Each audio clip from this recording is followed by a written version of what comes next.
And is this your first job as a law enforcement officer, or do you have prior experience? I have prior experience. Where'd you work before that? 1996, I started with the Florida Department of Corrections, and then in 1999, I was hired with the Hardee County Sheriff's Office. And so how long did you work with the Hardee County or what were the years you worked for Hardee? 1999 until 2023. All right. And did you retire at that point? I did. And you missed it so much you came back? I did. All right. So, sir, so what was your position with the Hardee Sheriff's Office in November of 2022? November 2022, I was a detective. And so would that have been your role back on November 1st of 2022? It was. And I do want to go back to that time frame. Okay, sir. During that time frame, did you become involved in the death investigation of a urial shock? I did. How did you become involved, sir? I heard the call for service over the radio. And what did you do once you received that call? I responded to the scene in my vehicle. And so where did you go? I went to the incident location, Kazan Road. And was that a residence? It was. Whose is that? The defendant, Miss Nix. And when you got out there, what was going on, sir? As soon as I arrived, I could tell that something had happened. I already knew because of the call. And the husband had his knees down, sitting on his knees in the yard, had his hands in his face. He was crying. I think Tracey was walking around very frantic. And do you know approximately what time you got out there? I don't know exactly what time it was. Okay. And so you see this that's going on. What else is going on, sir? Medical units are arriving. Other law enforcement are arriving. And when you say medical units, you're referring to? The ambulances. And so the address you went out, sorry about the question, but is that in Hardee County? It is in Hardee County. Okay. And what did you say Tracey Nix was doing? She was walking around. She appeared to be in a frantic state. She was crying as well. And did you discover what was going on out there? I did. What happened? I discovered that she had left her granddaughter, Uriel, in the vehicle that she was driving that day. Thus the frantic nature? Correct. That was the reason that she was frantic. And what was the granddaughter's name? Uriel Shock. And was Uriel Shock there when you got there? I believe she was in the ambulance, if not, had already been transported. Okay. So what did you do next, sir, once you're out of that scene? My supervisor advised me to go to the hospital, the Advent Health in Wauchula, and take possession, not possession, but be there for the scene of the child and begin photographing Uriel Shock. And so you took photographs? I did.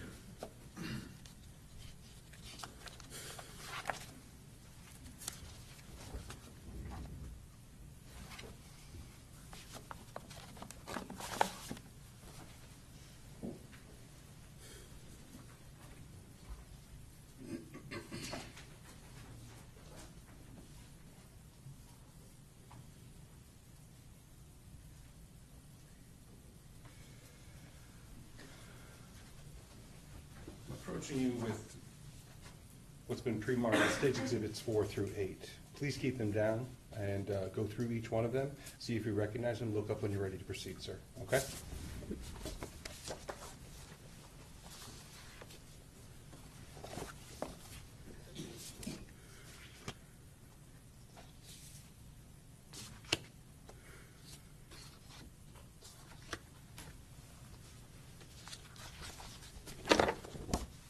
Are you ready, sir? Yes. First, I'd like to, for you to take a look at stage exhibit number 4. This should have been in order.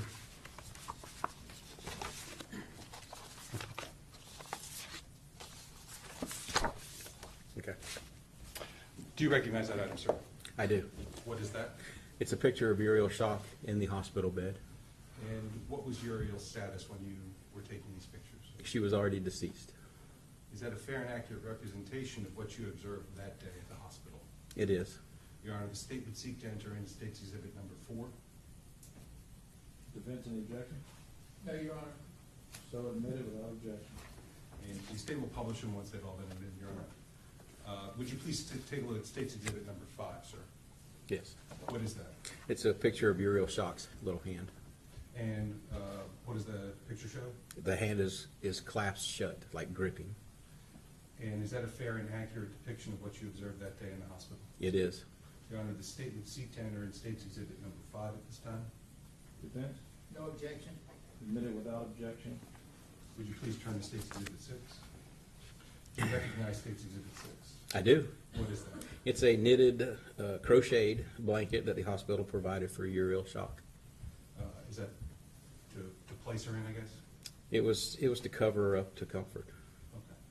And does that fairly and accurately depict that place that you saw that day? It does. Your Honor, the State would seek to enter in State's Exhibit number 6 at this time. Defense? No objection. Admitted without objection. Number 6. And finally, State's Exhibit, or second, finally, State's Exhibit number 7, do you recognize that item? I do. What is that? It's the little red or pink onesie that Uriel was wearing that day. And does that fairly and accurately depict the onesie as you saw it that day? It does. Your Honor, the State would seek to enter State's Exhibit number 7 at this time. Defense? No objection. Admitted without objection. Number 7.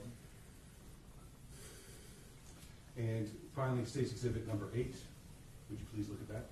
I did. What is that? It's a little teddy bear. And why was that photographed? I don't know why I photographed it, but I put it in with Uriel before I zipped up her body bag. Is that something that was with her? It was. And is that a fair and accurate depiction of what you saw that day? It is. State would seek to enter State's Exhibit number 8. Defense? No objection on relevance, Judge. Sidebar.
All right, members of the jury, I'm sustaining the objection on the number 8. You're not to consider that as evidence, which is repetitive.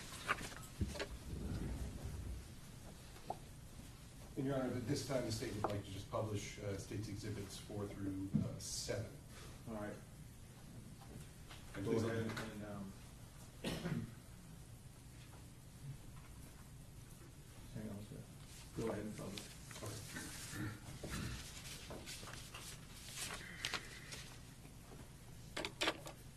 Go ahead and give me number 8, please. Do you have 8? Yes.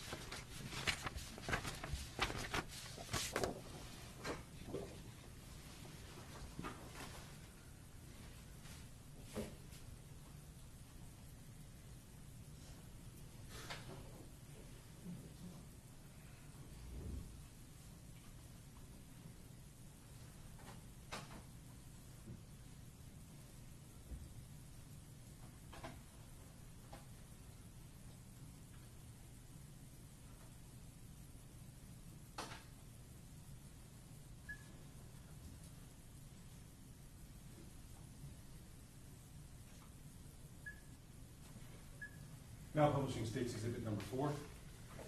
And once again, sir, what was this? That is Uriel Shock in the hospital.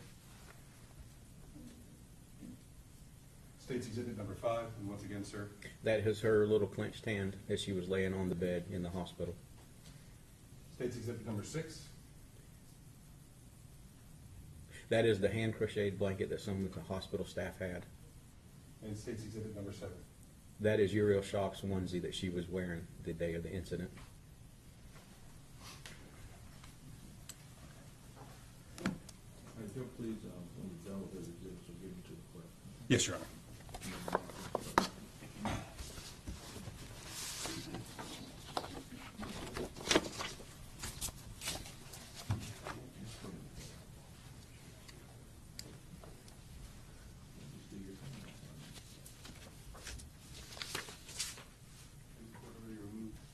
I already did it, and Just wanted to make sure. Thank you, Your Honor. Appreciate that. Did you do anything further at the hospital, sir? Yes. What else? As the family arrived, I unzipped the body bag and tried to make it a little presentable so they could say their goodbyes. Okay. And following that, sir? I contacted the medical examiner and was advised by him to have Uriel Shock sent up to him. So went to the medical examiner's office? She did. She did, yeah.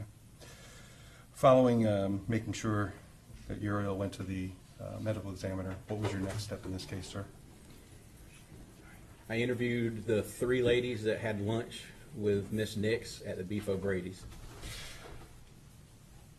And who would that be? If I can look at my notes. If you need to refresh recollection, please do so, then look up when you're ready.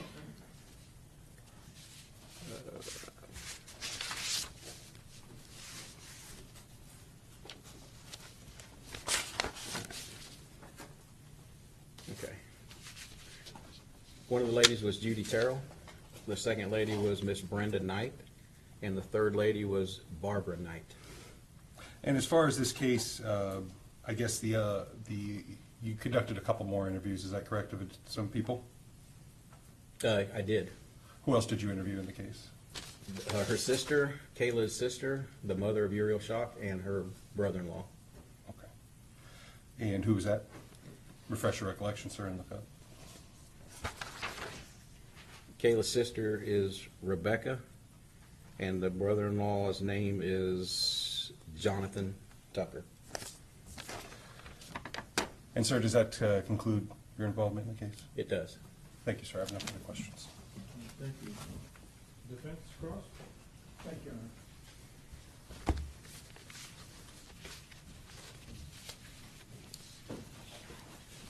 Good afternoon. Good afternoon, sir. You indicated when you first got there that you saw Nix. I did. Okay, do you know him? I do. Okay, and how long have you known him? I don't know him personally. I just know of him personally. Know of him. Yes. And what was he doing? He was on his knees in the grass, and he was crying. Okay. And you indicated that you saw Tracey Nix also. I did. And what was she doing? She was walking around. She was hysterical, frantic. She wasn't screaming. She was just, you can tell when somebody is not normal, walking around in a frantic state. Okay. Anything else that you noticed about Tracey Nix? Nothing other than that. I was there a brief time. All right. And you never saw her go behind the barn? Look at my notes to see.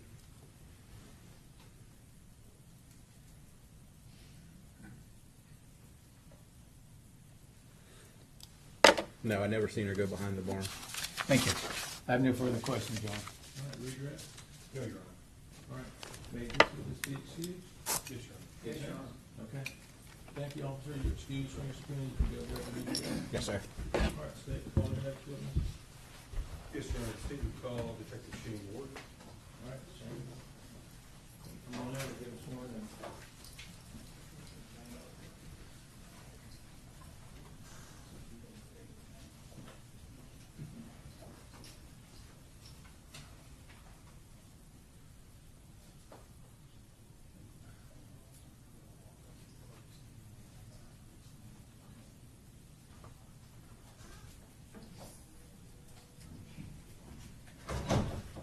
Please raise your right hand.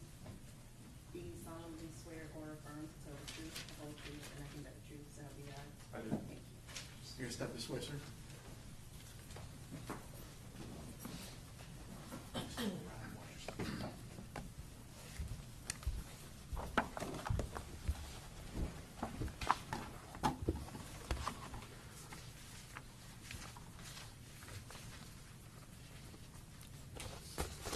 Please state your name, sir. I'm Detective Shane Ward. How are you employed, sir? I'm employed as a detective with the Hardee County Sheriff's Office And how long have you been employed there? since March of 2006. And you said your current duties are detective? I'm currently a detective, yes. What's a detective do? Investigate persons and property crimes. And is your position the same now as it was back in November of 2022? Yes. I want to take your focus and attention back to November 1st of 2022. Did you become involved in the death investigation of Uriel Shock? I did. How did you become involved, sir? Upon being notified of the call, I did respond to the scene of the incident. And what was the scene of the incident? I believe it came in as an unresponsive infant. Oh, I mean, where was it? Where was it? The address was 1478 Kazan Road in Wauchula, Hardee County.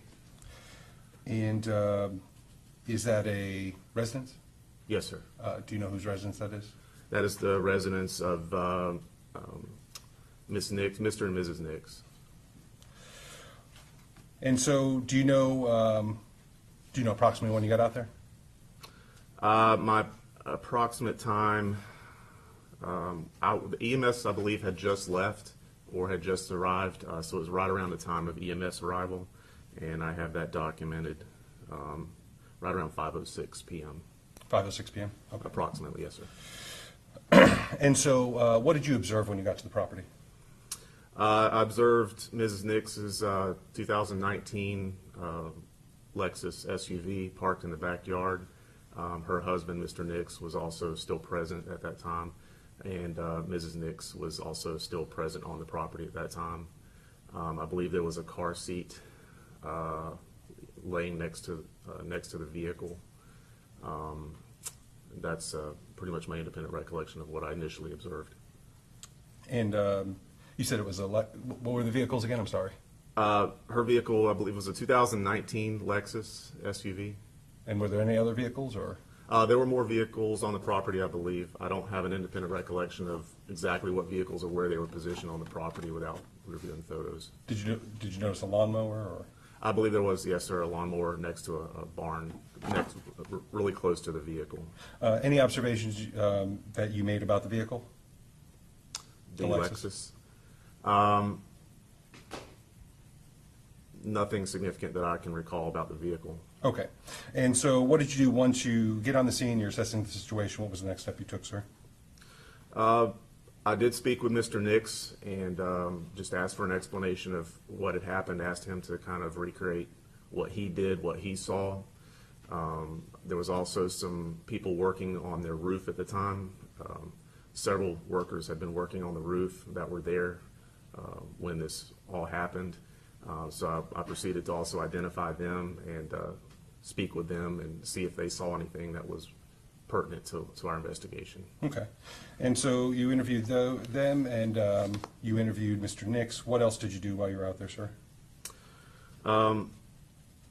After speaking with Mr. Nix, my primary responsibility at the scene was to draft and execute a search warrant for the vehicle and the premises, the property. Was that the vehicle we're talking about? Was that the Lexus? Yes, sir. Okay. And is that what you did, sir? Yes, sir. And so, did you participate in the search of that vehicle at all? I did, yes, sir. Was it more of a? It was more of a observing. I understand. And so, you drafted the search warrant. You ensured the vehicle was provided, support in the search of the vehicle. What else, if anything, did you do after that, sir? We also, made sure that the vehicle, we did bring it back to the sheriff's office, secured it at the sheriff's office in a secure facility at the end of the evening when we were finishing up our search of the property. I also, in this case, I did draft and execute a search warrant for Mrs. Nix's phone, and I also assisted by obtaining surveillance video from the Beef O'Brady's restaurant where she was at lunch that afternoon with the victim. So, you received information that the Beef O'Brady's might have video Okay. I did, and I believe Detective Samandel, Detective Fletcher actually, she requested that I assist her and get that video. And is she the one that was kind of leading up the investigation? She eventually was the case agent, yes, sir. Okay. And what is a case agent, just so we, She's the primary detective or investigator assigned to the case. So she makes sure that basically is in charge of the case, organizing the case, logistics and things like that. so following the video, any other further involvement in the case? Did you interview anyone else? I did. I believe I spoke with her daughter on scene that day, Rebecca Tucker. Okay. And so you spoke with her also? I spoke with her as well as Mr. Nix on scene. Okay, sir. Any further involvement? Nothing that I can recall. Well, in that case, sir, I have no further questions. Thank you. Okay. Lieutenant, Cross?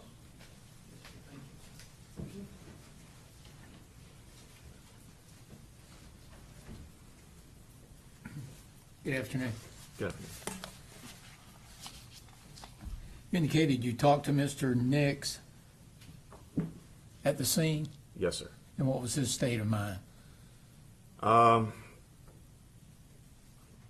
As far as me personally characterizing his state of mind, he seemed to be in shock. Okay. And you indicated that you drafted a search warrant for, I think, the vehicle as well as the phone? Yes, sir. Okay. Was Mr. Nix cooperative with you? Yes, sir. Okay. And did you ever talk with Mrs. Nix? I don't have any recollection of speaking with Mrs. Nix in any substantive manner. Was she at the scene? Yes, sir. Okay. Do you know if she was cooperative with law enforcement? From everything that I've observed throughout this case, she was cooperative. Okay. And you didn't ask either one of them for permission to search the vehicle as opposed to getting a search warrant? I did not. Okay. Is that for, say, safety reasons or just being extra careful? In a situation like that, we'll always get a search warrant. Because of the nature of the case? Because of the nature of the case. Okay. Yes, sir. And would that also apply to the search of the phone? Yes, sir. Okay, even though they were cooperative with you? Yes, sir. Okay. Let me see, you wrote a fairly long report. None of the people on the roof noticed anything out of the ordinary? They had been working on the roof all afternoon. They had not really been paying attention to anything going on the ground. They did not have anything pertinent to provide to the case. Very good, thank you. David, redirect? Redirect, Your Honor? All right, you free to leave? Yes, Your Honor. All right, defense, you agree? Fletcher, do you agree to free to leave? I'm sorry, yes, sir. All right, thank you, detective, you're free to go, you're released from your subpoena. Thank you. And before the state calls the next witness, Your Honor, can we have a sidebar brief? Let's have a sideball.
Let me go back on there.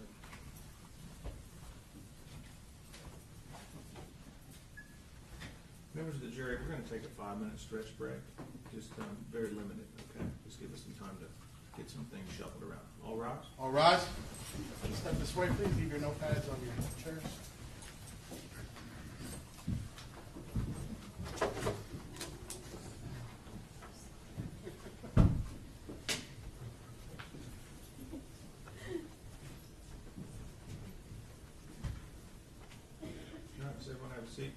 Go ahead and do what you need to do, Mr. Coleman. It should just be momentarily. Just when you're ready, we'll bring it right back. Thank you, Your Honor.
PowerPoint.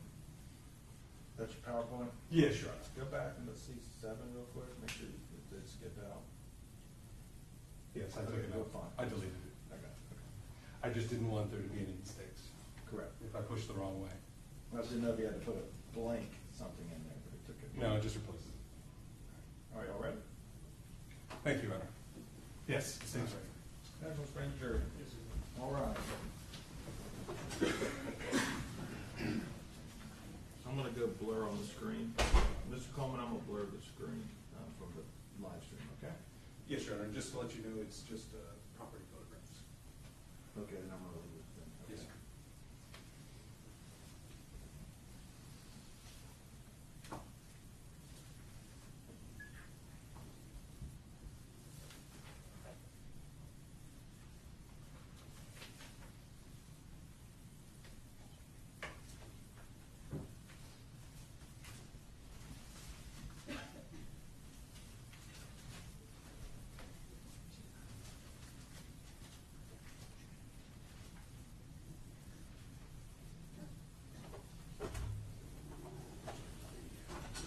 Yeah, bring mine.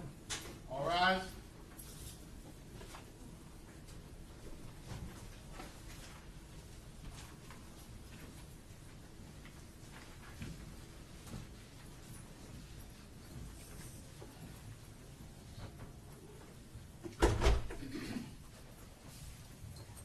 All right, everyone have a seat. All right, state, call your next witness. State would call Detective Kaylee Pfeiffer.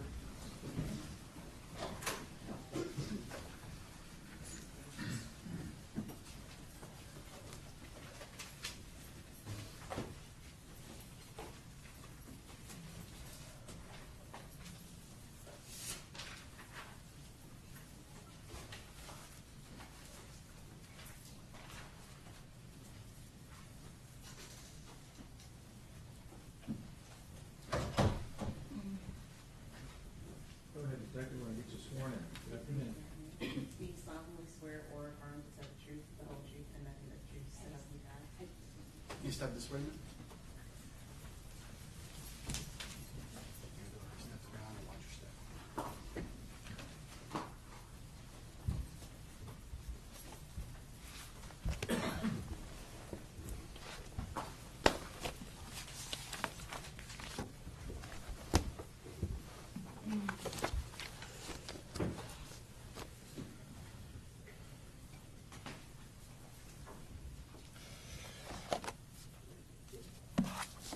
May I proceed, Your Honor? Yes, please, go ahead. Thank you. Please state your name for the record. Kim Pfeiffer, And how are you employed? detective at the Hardee County Sheriff's Office. And if you could please speak up a little bit. Oh, sorry. No problem. And how long have you been at the Hardee County Sheriff's Office? Just shy of 23 years. What are your current duties? I'm a detective in crime scene. Well, I want to focus on the second part. What do you mean? What is crime scene? Whenever there is a crime, then they will call out crime scene to come and process the scene. So what types of things, when you say process, I think we have a good understanding, but I just want to be clear. What do you mean by process? We'll go and take measurements. We will photograph. If we need to get DNA samples, we'll swab, fingerprint, that type of thing. Okay. So it sounds like collecting evidence type stuff. Yes, sir. Excellent. And I'm sorry, how long have you been doing that for? Probably about 5 years. So let me ask you this. Were your duties the same or similar back on November 1st of 2022? I was in crime scene in 2022, but I wasn't a detective at that time. Okay. So you're just doing all those duties you talked about earlier. Is that more of a supportive role for the detectives and the other officers, or? At times, yes. Okay. Well, let me ask you why you're here today. On November 1st of 2022, did you become involved in the death investigation of Uriel Shock? Yes, I did. How did you become involved? I was requested to respond to Kazan Road to process the crime scene. And Kazan Road is where? I'm sorry, it's in Wauchula. It's where the incident occurred. Okay. And so do you remember when you got out there? Is it okay to refer to my notes? Of course. Refresh your recollection and look up when you're ready. It was about 6:15. And so what was your role going to be in this investigation? My role was to photograph the area, the house, the residence, and where the scene was. Okay. And is that what you did in this case? Yes, it is. And do you actually go through the property and take photographs? I did. What time did you actually start taking photographs, though? It was at approximately 8:05. Okay. So was it dark at that time? It was. Were you still able to take photographs, though? I was. Okay.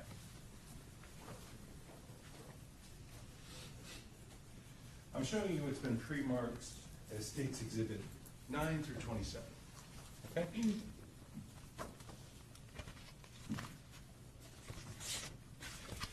What I would like you to do is, we're going to take this one at a time, all right? So if you would first grab States Exhibit number 9, please. They're in order. They are in order, Your Honor, yes. It's also on the back. Yes, Your Honor, and the label will be on the back, on each photo. Do you recognize States Exhibit number 9? I do. What is that? This is the address, the mailbox And for the residents, what was the purpose of taking that photograph? to show where we were at, the numerical.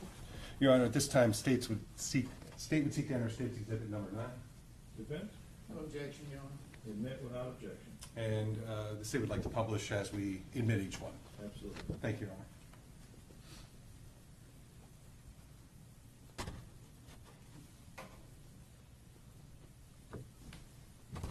And you said this was?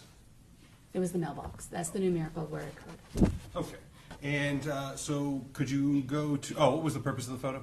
To show where the incident was at. And so would you turn to States Exhibit number 10?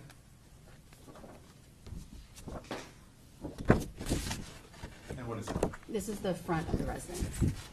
And is that a fair and accurate depiction of the front of the residence? Yes. Your Honor, this time the state would seek to enter in States Exhibit number 10. Defense? No objection, Your Honor. Admit without objection. And now publishing, Your Honor. States Exhibit number 10. And let me ask you this, is it just the residence on this property? There is just a residence. There's a barn in the back. Okay, Of the property. Was this the only structure on the property? Oh, yes, it was on structure. Besides the barn. But there was also a barn? Yes. Okay. Look at States Exhibit number 11, please. What is that? This is the front of the residence. Once again, is it from a different angle, I guess? Yes. And is that a fair and accurate depiction of what you saw that night? Yes, it is. Your Honor, state would seek to enter in States Exhibit number 11. Defense? No objection, Your Honor. All right, admitted without objection, number 11. Now publishing. Would you please take a look at States Exhibit number 12? What is that? This is the front of the residence, but it's the driveway to where the garage would go into. Okay. So it's- And what's your goal when you're taking all these photos? Just to show like the description of where it occurred at, what it looked like the day of the incident. Okay. And once again, we're talking about State's Exhibit number 12? Yes, And is that a fair and accurate depiction of what you saw that day? yes it is. Your Honor, the state would seek to enter in at this time State's Exhibit number 12. Defense? Judge, I don't have any objection, and I believe at the same time, I don't object to any of the Okay, photographs. so state's exhibits 9 through 27 come in without defendant's objection, correct? Is that 26 of that many? I didn't realize it was that many. There's 9 through 27. Here's the 18. Do you agree? 9 through 27, yes. Yes, sir. All right, all admitted without objection, publish as your wish. Thank you, Your Honor. I'll just publish as we go then, and we'll talk about each photo. So if you would, that was State's Exhibit 12 we were just talking about, correct? Yes. All right, let me get there first.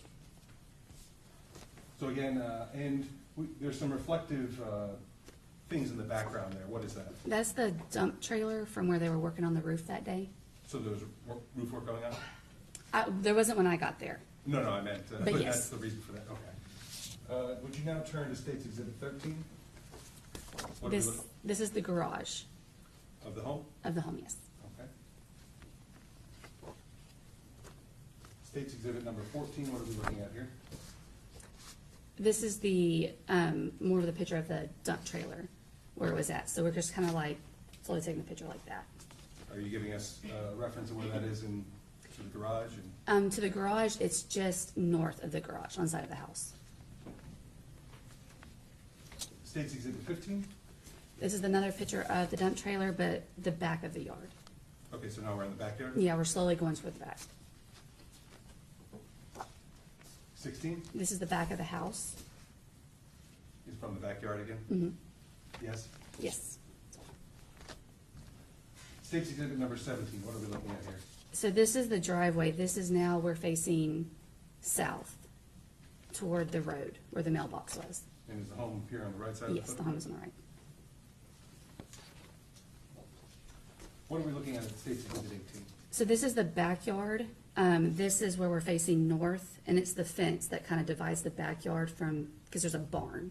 So there's a barn right behind that fence. You can, and there's a vehicle, you can kind of see the reflection in there. Okay, but, so now are we, where you're standing, are you standing at the house looking back? Yes. State's Exhibit number 19? So I am now on the other side of the fence, facing south toward the house. So now you're looking back at the house? Yes? Yes, sir, sorry. State's Exhibit number 20? This is another picture facing that way. State's Exhibit 21? This is the red Lexus and the lawnmower. This is on the other side of the fence, facing north, where they said the incident occurred at. So would this be on, I guess, we're calling it the barn garage side? Yes, on the side of the fence, yes, where the barn is. State's Exhibit 22? This is a picture of the car seat with the lawnmower in the car. And the car seat's on the ground? The car seat is on the ground. State's Exhibit 23? It's another angle. You get more of the car in this angle with the lawnmower in the car seat. And I guess this would be in line with the rear passenger side? Yes, sir. Or, excuse me, rear A driver's side? driver's side. State's Exhibit 24? This is the car seat with a pink headband. State's Exhibit 25? This is the passenger side of the red vehicle. And once again, can we also see You can see the car seat. State's Exhibit 26? This shows the barn area where the car was parked in relation to the barn. So this is the barn, the barn garage that we were talking about earlier? Yes, sir. State's Exhibit number 27? And this is the barn.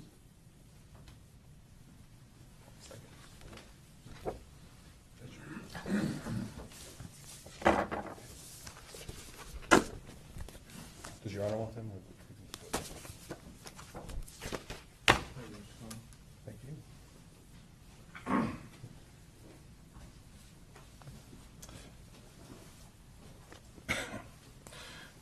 So you went through, you took your pictures, you documented the area. What, if anything else, did you do while you were out at the property?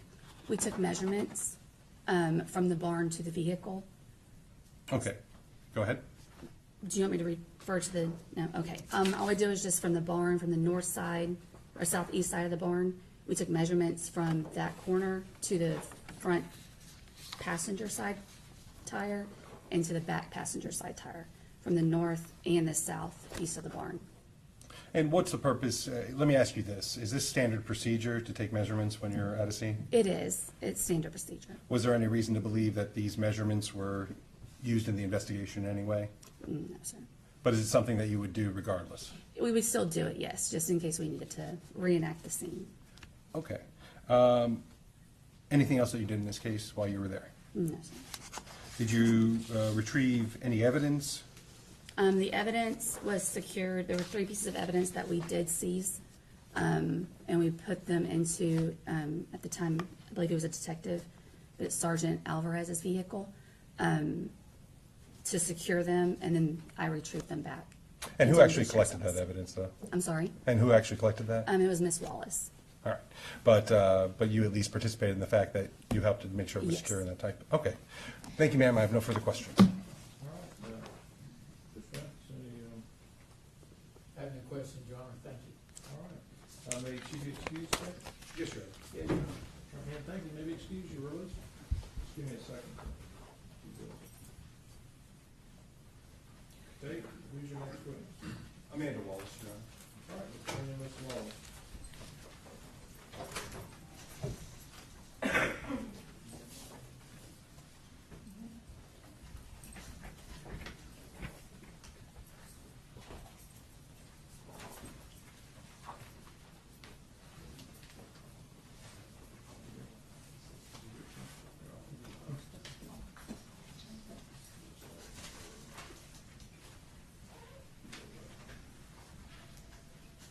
Come on up and we'll get you sworn in. Please raise your right hand. Do you solemnly swear or affirm to tell the truth, the whole truth, and nothing but the truth, so help you God? Thank you. Sam, you're gonna step this way for me, please? Step around, have a seat, watch yourself.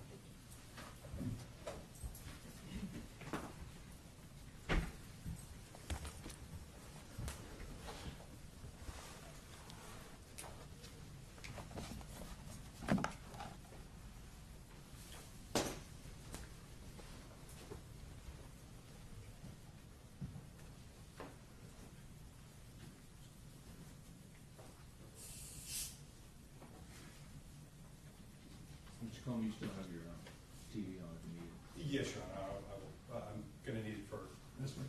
Thank you. Bring it in.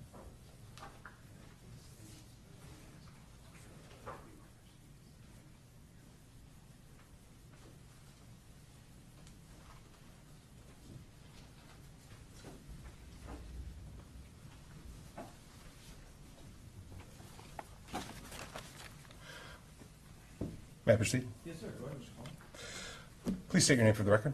Amanda Wallace. And how are you employed, Ms. Wallace?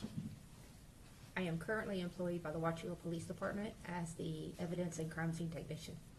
And I think we've heard a little bit about crime scene technician's duties. How long have you been doing that for? With the Wauchula Police Department, almost 2 years. And what about previously? A year with the Hardee County Sheriff's Office. And were your duties the same there? Yes, Now, your year with the Hardee County Sheriff's Office, would that also encompass the date of November 1st of 2022? yes, And on November 1st of 2022, did you become involved in the death investigation of Uriel Shock? yes. And I think you've kind of already given us an idea, but what was your involvement? I collected evidence directed by law enforcement that they wanted seized. And would that be physical items? Yes. And how about photographs? I did not take photographs at the scene. That was done by Detective Pfeiffer. But I meant in the case you took photographs. Yes. Okay. Well, let's talk about how did you become involved in this investigation? I was contacted by Captain Drake to respond to 1478 Kazin Road in regards to a death investigation. And if you could speak up just a little bit. And so, do you know what time you got out there? I arrived on scene at 1951 hours. So help us out, there, those of us that are not familiar with military time. It would be 7:51 p.m. And thank you, ma'am. And so what was going on when you got out there? Whenever I arrived, law enforcement was there. I was briefed by Detective Alvarez. He advised me to stand by as they were waiting on a search warrant, so I stood and waited. Okay. And after you stood by and waited for a bit, what was the first of your duties that you performed while you were out at the property? I was teamed up with Detective Pfeiffer and walked along with her while photographs were taken of the area, and then I assisted her with taking measurements of the car to the barn, and also taking measurements of the car seat to the car, and I seized a headband and a car seat. Okay. And well, let's talk about that for a moment, okay?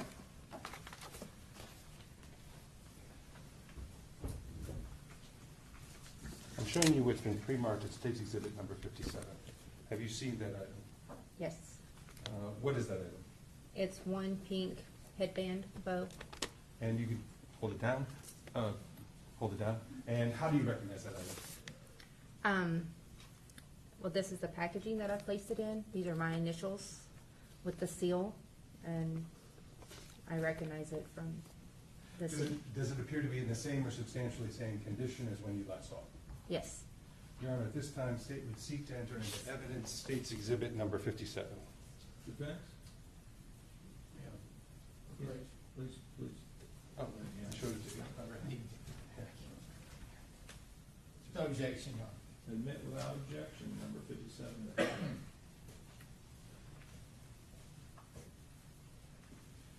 And what was the other item that you collected along with the headband? It was a gray and pink infant car seat.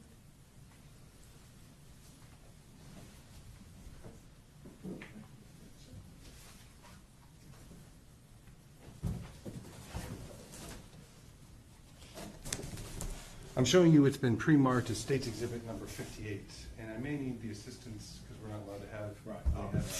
Scissors or not? One of bailiffs. One of bailiffs will print out for you guys. Here you go. You want to open? You want to open? Yes, Okay. absolutely, sir. Thank you. You put it down.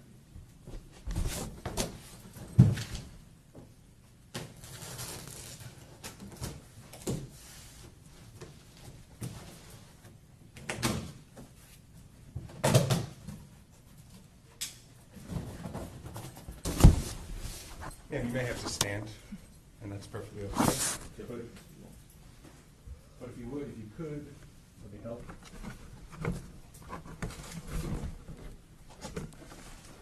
Yes. Do you recognize that? Yes.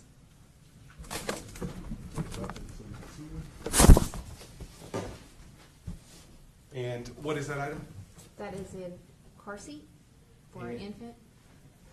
And is that the car seat that you collected that night? Yes, it is. And how do you recognize that item? I recognize the item from the way that it looks, and also on that box, it has my evidence label and my initials on the evidence tape. Does the car seat that you collected that night and we saw here today appear to be in the same or substantially same condition as when you collected it? Yes. Your Honor, at this time, the State would seek to enter in State's Exhibit number 58. Defense, any objection? No, sir. Admit without objection, 58, RC. Thank you.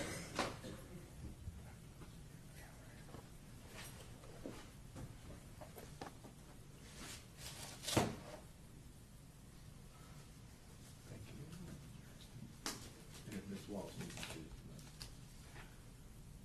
I was going to volunteer for Ms. Wallace. And briefly, Your Honor, if you'll indulge me, I'll Yeah, publish it to sure. the jury. Take your time. I will note that the previous exhibit is packaged in plastic and can be easily viewed. You need that at this time, I'll have the bailiff bring it to you. This is the car seat that you collected, Yes, that was on the ground that we saw in photographs. yes.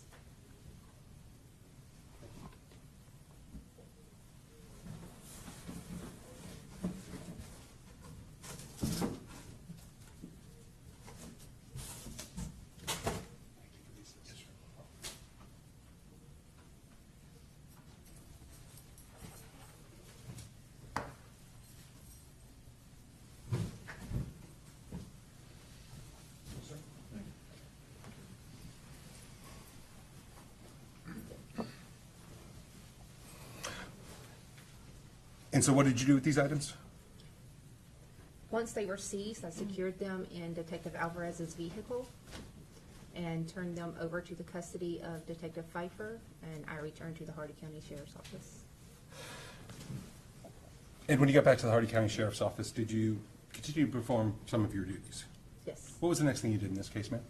At that time, I accepted the Lexus vehicle into the evidence room that was brought in by Robert's Mushrush Towing. I'm sorry? It was brought in by the tow truck. Okay.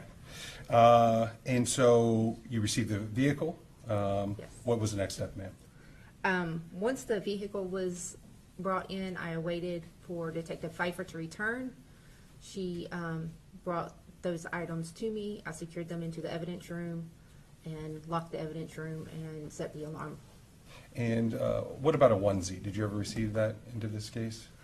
I did. That was received the following day. Okay, and we'll come to that in a moment. So what was the next step that you took in this case? For that night, that was the end of that. Well, then let's talk about that. Did you do anything with the onesie that was collected in this case? Whenever I received the onesie, it was still damp. So I placed it into the dry safe that is located in the evidence room and dried it. And once it was dried, I then packaged it. Okay, so you had to dry it before you could package it? Correct. Now, let's talk about the Lexus. Did you participate in that search? Yes. What was your role in that? I photographed the vehicle and items inside the vehicle, and then I seized items as directed. And let me ask you this. You said you photographed the vehicle? Yes. And you photographed the items that were in the vehicle? Yes. Did you also collect a white blanket and a diaper bag? Yes.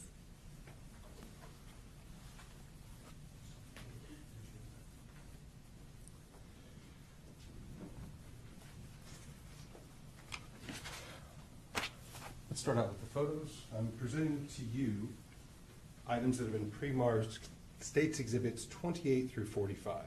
Okay? We're going to take them one at a time. If you look, they're labeled on the back. Okay? Please look at States Exhibit 28. What is that? This is a red, maroon, and color Lexus SUV. And is that the vehicle that was searched? Yes. And is that a fair and accurate depiction of that vehicle? Yes. Your Honor, at this time, State would seek to enter into evidence States Exhibit 28. Defense, any objection? Admit without objection. Now publishing. Yes, please, publish 28.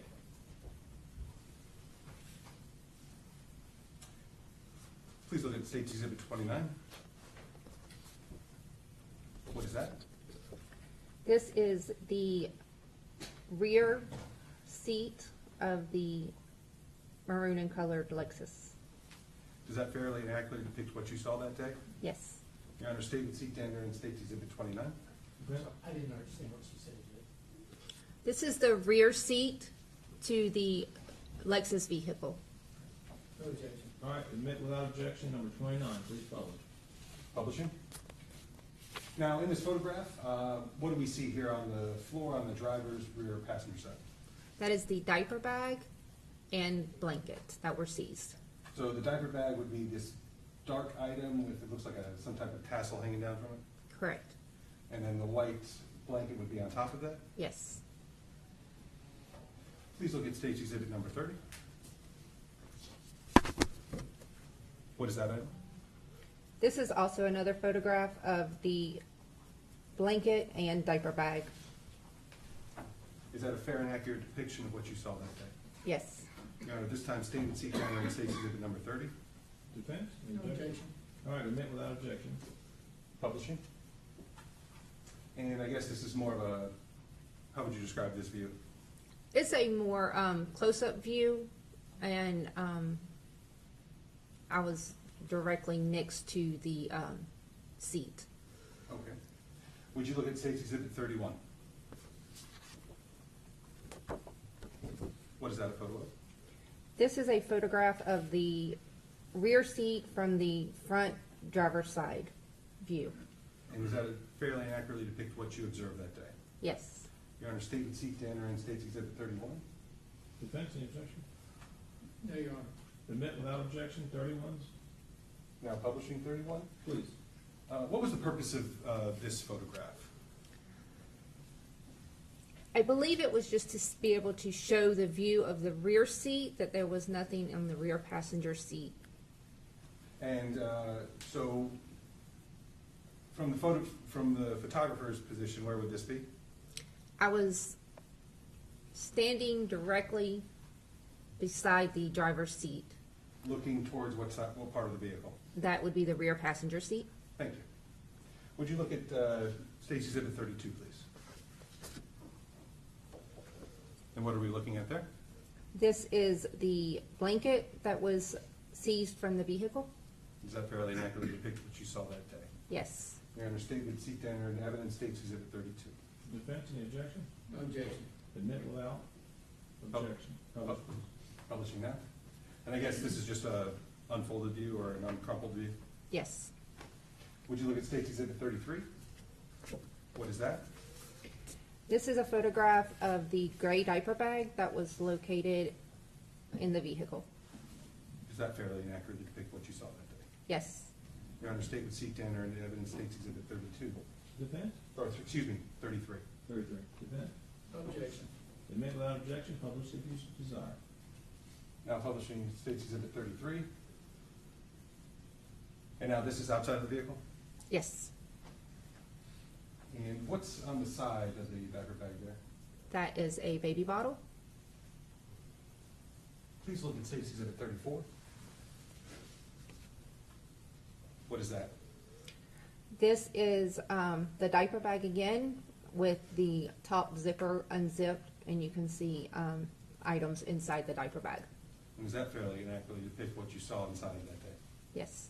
Your Honor, statement seek to enter into evidence, State's Exhibit 34. Defense, No objection. admit without objection, publish if you desire. Now publishing 34. And I guess what you're saying is what type of, how was this closed? It was zipped closed. Okay, and are we unzipped here? Yes. And what type of items are we looking at? There is a, there was multiple items inside there. In this photograph, you can see, I believe that is a baby diaper and the top of maybe some wipes. So we're looking at baby-related type of things? Yes. Okay. Would you look at State's Exhibit 35, please? What are you looking at there? It's a photograph of two baby bottles that were located in the diaper bag, and one of them still had milk or formula in them. Is that fair and accurate to depict what you saw that day? Yes. Your Honor, the statement seek to enter in evidence, State's Exhibit 35. Defense, No objection. admit without objection, publish as you desire. Now publishing. I guess you said there were two bottles there? Yes. Please look at State's Exhibit 36. What are you looking at there? It is a more open view of the main compartment to the diaper bag, and you can see miscellaneous baby items. Is it a better view than the one we saw earlier? Yes. Is it fairly and accurately depict what you saw, ma'am? Yes. Statement seek to enter in evidence, State's Exhibit 36. Defense, No objection, Your Honor. admit without objection, publish as you desire. State. Now publishing. And it looks like we're looking at articles of clothing. Yes. All right. State's Exhibit 37, what is that? This is the other compartment of the diaper bag unzipped, and you can see an article of clothing. Is it fairly and accurately depict what you saw that day? Yes. Statement seat to enter in the State's Exhibit 37, Your Honor. Defense? No objection. Admit without objection, publish as you desire, state. And it looks like it's almost in half at this point?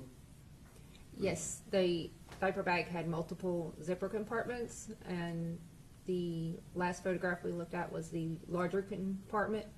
And this was like the front compartment to the diaper bag. When you unzipped it, it would lay down flat.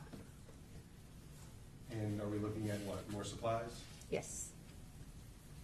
Would you look at State's Exhibit 38, please? What are we doing here?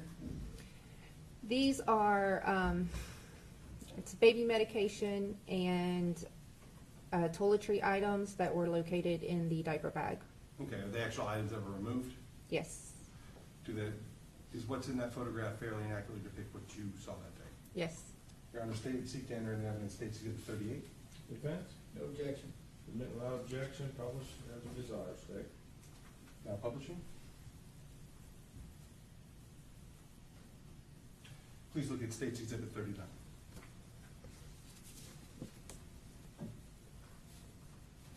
What is that? These are the contents that were in the larger compartment of the diaper bag, and you can see baby wipes, more clothing items, the bottle, a baby toy, and some diapers. So again, more supplies. Yes.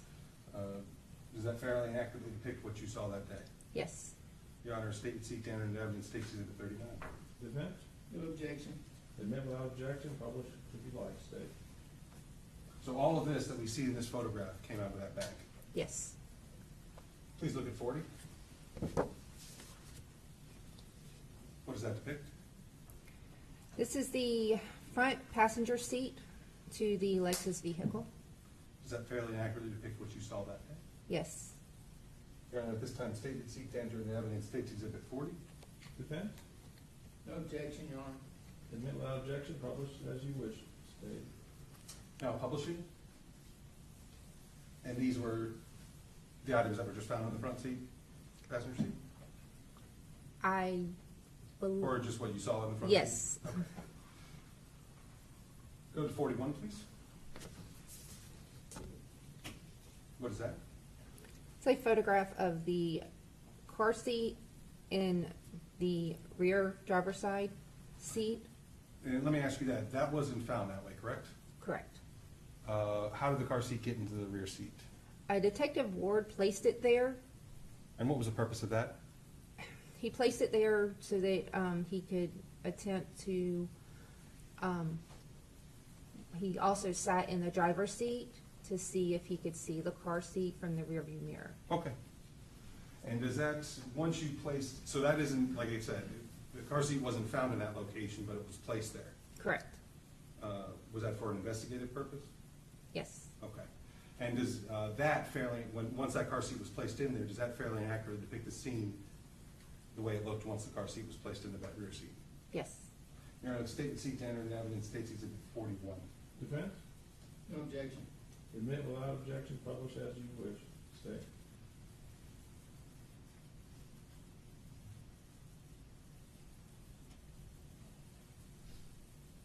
And so it's clear, this is the driver's side Yes. and rear passenger seat. Yes. Please look at State's Exhibit 42.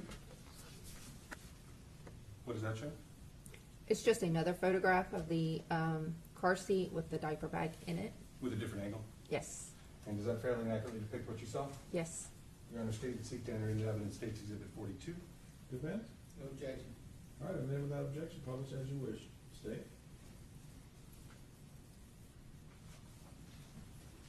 And where would you be standing as far as the car is concerned when you took this photograph? I was standing just outside of when the car door opens, on the rear passenger seat. Please look at State's Exhibit 43. What is that? This is a photograph from the front passenger view of the car seat in the rear driver's side seat. And does that fairly and accurately depict what you saw that day. Yes. Your Honor, statement seek to enter into evidence, State's Exhibit 43. Defense? Could the witness repeat? Yeah, please repeat, ma'am. This is a photograph from the front passenger side seat of the rear driver's side seat of the car seat. Thank you. No objection. All right, admit without objection, publish as you wish. State? Now publishing. State's 43.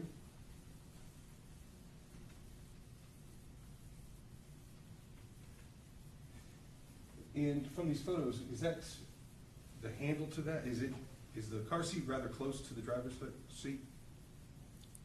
I did not measure, but Yeah. it was within close proximity. Okay, thank you. Would you look at State's Exhibit 44? What is that? This is a photograph of the rear seat from the rear view mirror. It's taken from the front seat of the rear view mirror looking into the back seat. Does that fairly and accurately depict what you saw when you took that photograph? Yes. Your Honor, State would seek to enter into evidence, State's Exhibit 44. Defense? No objection. Admit without objection, publish as you wish. State? Now publishing 44.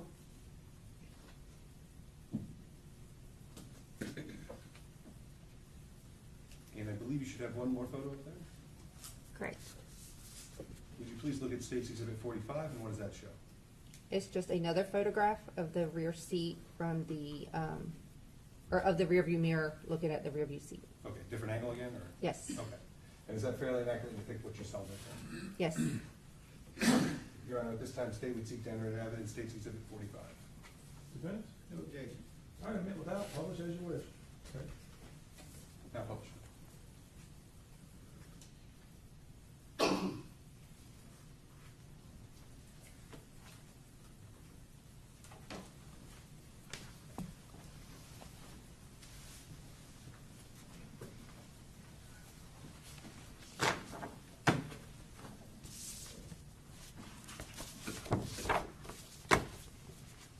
Thank you. Thank you.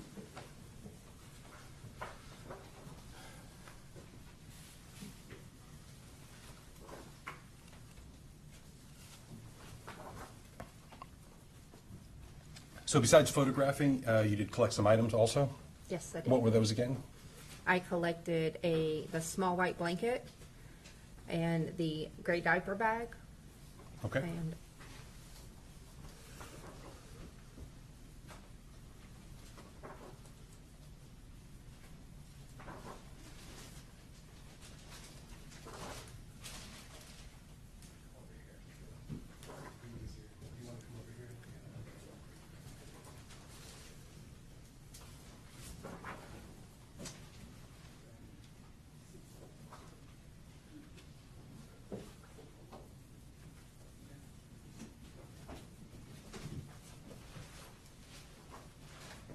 I'm approaching you with been pre-marked at State's Exhibit number 59.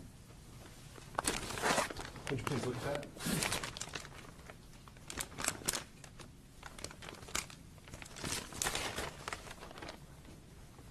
Do you recognize that item? yes, What is that item? it is the blanket that was located in the vehicle. And how do you recognize that?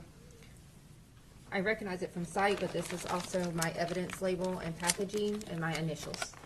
Does it appear to be in the same or substantially same condition as when you collected it, ma'am? Yes.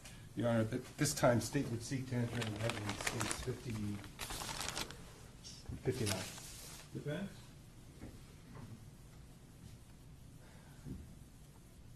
Yeah, board here, just very briefly, just one question. One question? This blanket that's in front of you, ma'am, is that the same blanket that you took photographs of? Yes. No objection, Your Honor. Admit without objection, publish as you wish.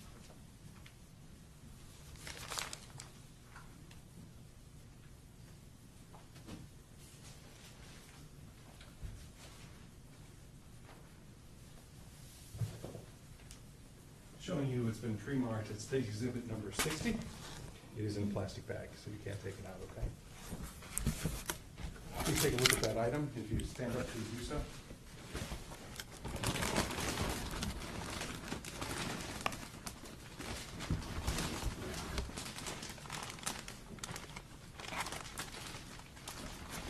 Do you recognize that item? Yes, What is that item? that is the diaper bag that was located in that vehicle. And how do you recognize that item? I recognize it by sight. This is also the packaging that I placed it in, along with my initials. And does that appear to be in the same or substantially same condition that, from when you collected it? Yes. Your Honor, at this time, statement seeks to enter into evidence, State's Exhibit 60. Defense? Briefly, the contents of the diaper bag, is it just the diaper bag itself, The contents are in the diaper bag. or in there, Yes, the ones that you've gone through all these photographs with? yes. No objection. All right, admitted, but I'll reject.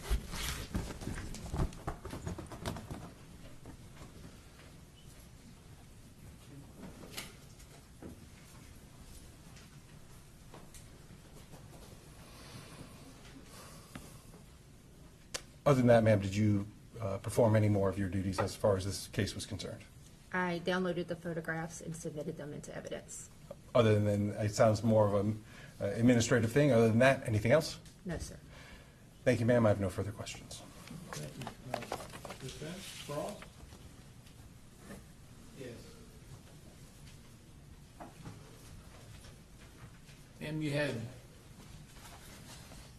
all the items you photographed, you actually had over here? Sir? You had the actual items over here of those photos, the items depicted in those photos? Yes. Okay. And when you took those photos, can you tell us about what time of day it was? It was approximately, the search warrant began at approximately 2:16 p.m. And I seized the diaper bag and the blanket at approximately 2:55 p.m. Okay, of what day? of November 4th. November 4th. Okay, and this incident occurred when? I'm sorry, The incident we're here about, what day did it occur? November 1st, Okay, so it was 3 days later. correct. All right. So you don't know where any of these items were, we'll say at the time that all this happened? Those items were located in the vehicle. The vehicle came into the evidence room on November 1st. The evidence room was secured. When did you first observe these items? I noticed on seeing that there was something in the car, but I cannot tell you exactly because we were dealing with the car seat. Okay, so you don't know what was where on November 1st? Correct. Thank you.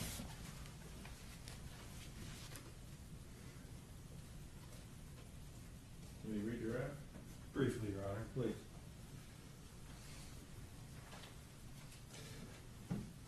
Just to be certain that the jury heard that the car was secured on November 1st, correct? Correct. No further questions. All right, makes you use, I believe. Yes, sir. All right, ma'am, you were subpoenaed, you're releasing the subpoena to go about whatever business you want to do. Thank you. Thank you. Let's take a 10-minute break for everybody. Does that work for the jury? Okay, if I need to give it more or less, let me know. All rise. All right.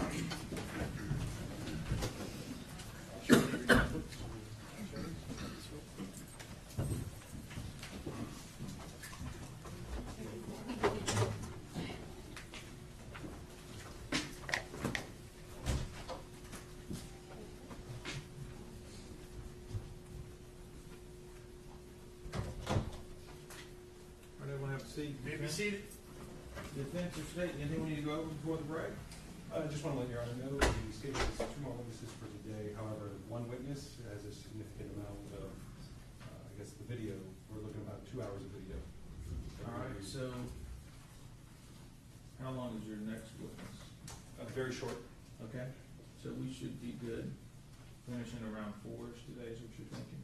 Yes, Your Honor. I just wanted to make the court aware there is an hour and about 40-minute long statement, and then there's probably around roughly 15 to 16-minute body cam footage. You want to do the, okay, we'll do it, and then maybe we get to a point in statement, after about an hour and a half, we break for another break if we need to. That's why I was letting the court. Yeah, so what we'll do is this, we'll do the short witness, we'll do the long witness. At a certain point in time, we're gonna stop and take a break, okay? Yes, sir. I'll let you decide when that's gonna be. I plan on publishing these matters while the witness is on the stand. I agree. I just wanna take a break. Don't wanna keep the jury in chairs for more than about an hour and 20 with videos. All right, all rise. All rise. I'll see everybody about 10 minutes or so.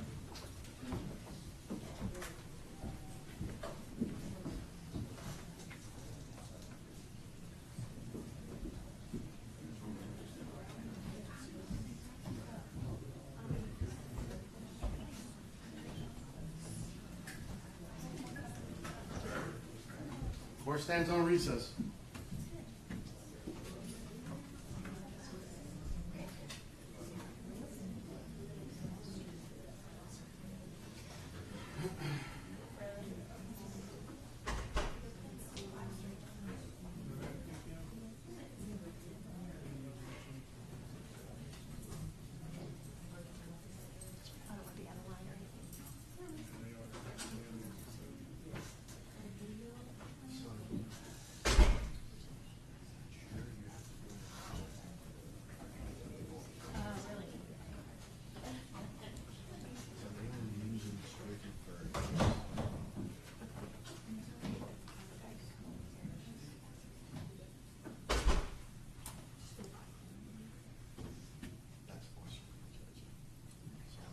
When he comes back, I'll have to ask him.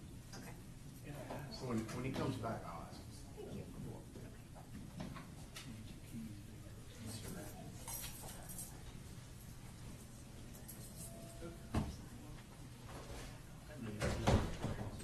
Huh? I'm not. I just have it on display. No, for real. It was given to me as a present. I just have it on display. I'm up to it right now. But it's what it is. I work overtime.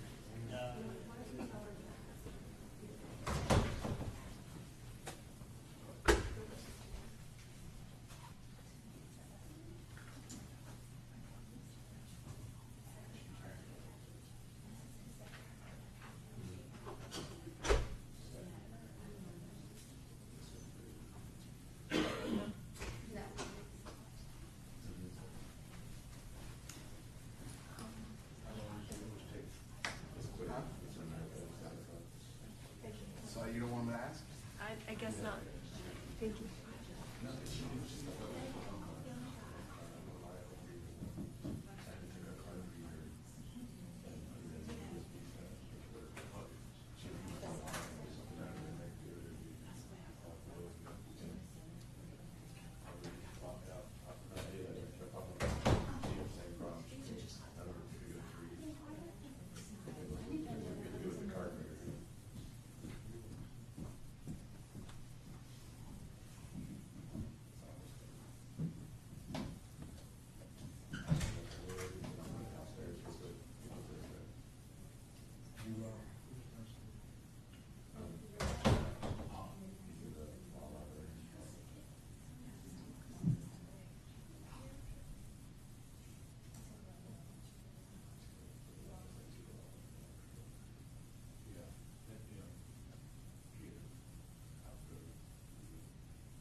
Couldn't get the clicker to work or something? I didn't call you. I don't know. No, the attorney did. I guess he couldn't get it to work.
still use manila folders. It's neat to have a tablet now that's basically just like this. Exactly, yeah, but I don't have to flip. Right. I just. It's basically an infinite, and here's the cool thing, I hit a button, and then I hit convert, and it learns, so it converts to a Word document. Oh, yeah. I'm on the, 46, so between it, I grew up with my father, like we, riding your bike around, but I spent my high school years in, cell phones and computers and stuff. But I still remember there was a typing class on the phone. Yeah. So the other day I was, last night I was writing an email to my son's school and he looked at, he's on the seven, and he goes, how did you learn how to type so fast? And I go, in high school. Typing class, which my mom told me would pay off, and it did. No, I'm not one of these guys. Oh, no, But yeah, no, I wish I would have listened to my mom. That's funny, because sometimes, normally I cover service, but I mean, I keep counting turn box, but I've got no other house because I type too fast and I type too much.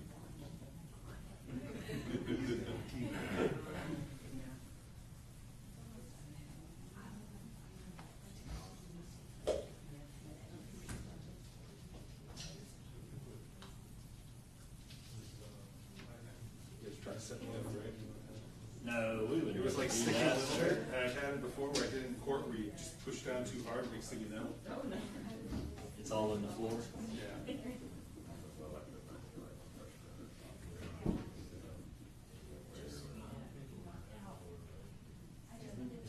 Oh, it doesn't really matter, that's not official, but yeah, I got you.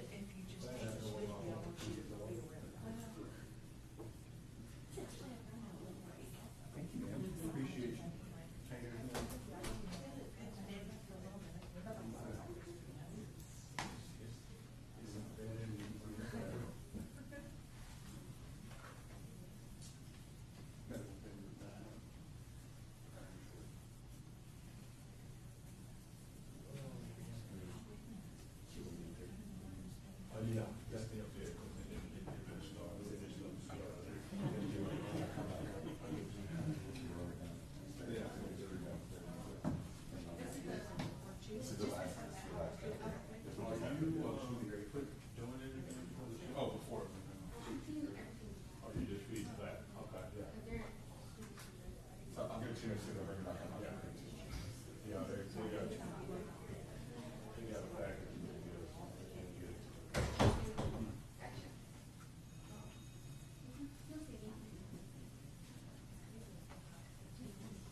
session? All right. Okay, ready to state defense? Your Honor, Mr. Davis and Mr. Fletcher have used the restroom on both floors. Okay. I'll be back in just a minute. When they come in, we'll get the jury in. All right. I see them outside. Everybody have a seat. Just go get the jury lined up in the hall.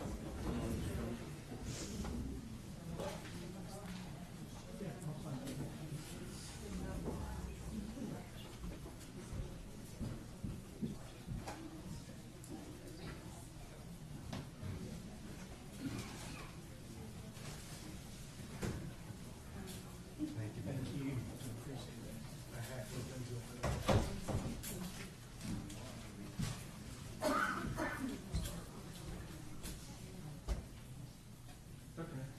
Let them know private in the hall. We're ready.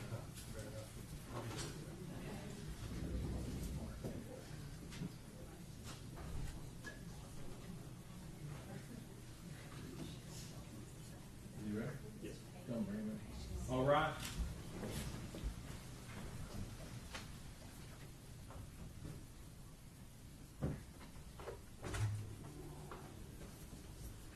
Ready, Your Honor? Yeah, bring them on in. All rise. All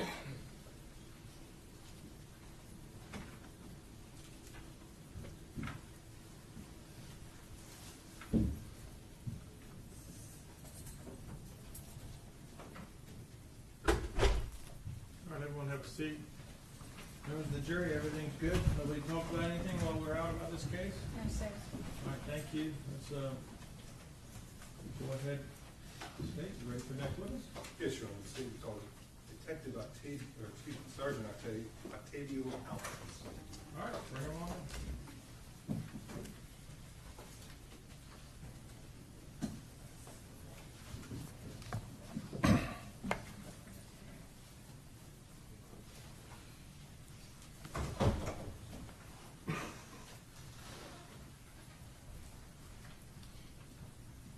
Come on up, sir. Do you solemnly swear or affirm to tell the truth, the whole truth, and nothing but the truth, so help you God? Yes. Thank you. Please step this way, sir. Step around, have a seat. Just watch your step.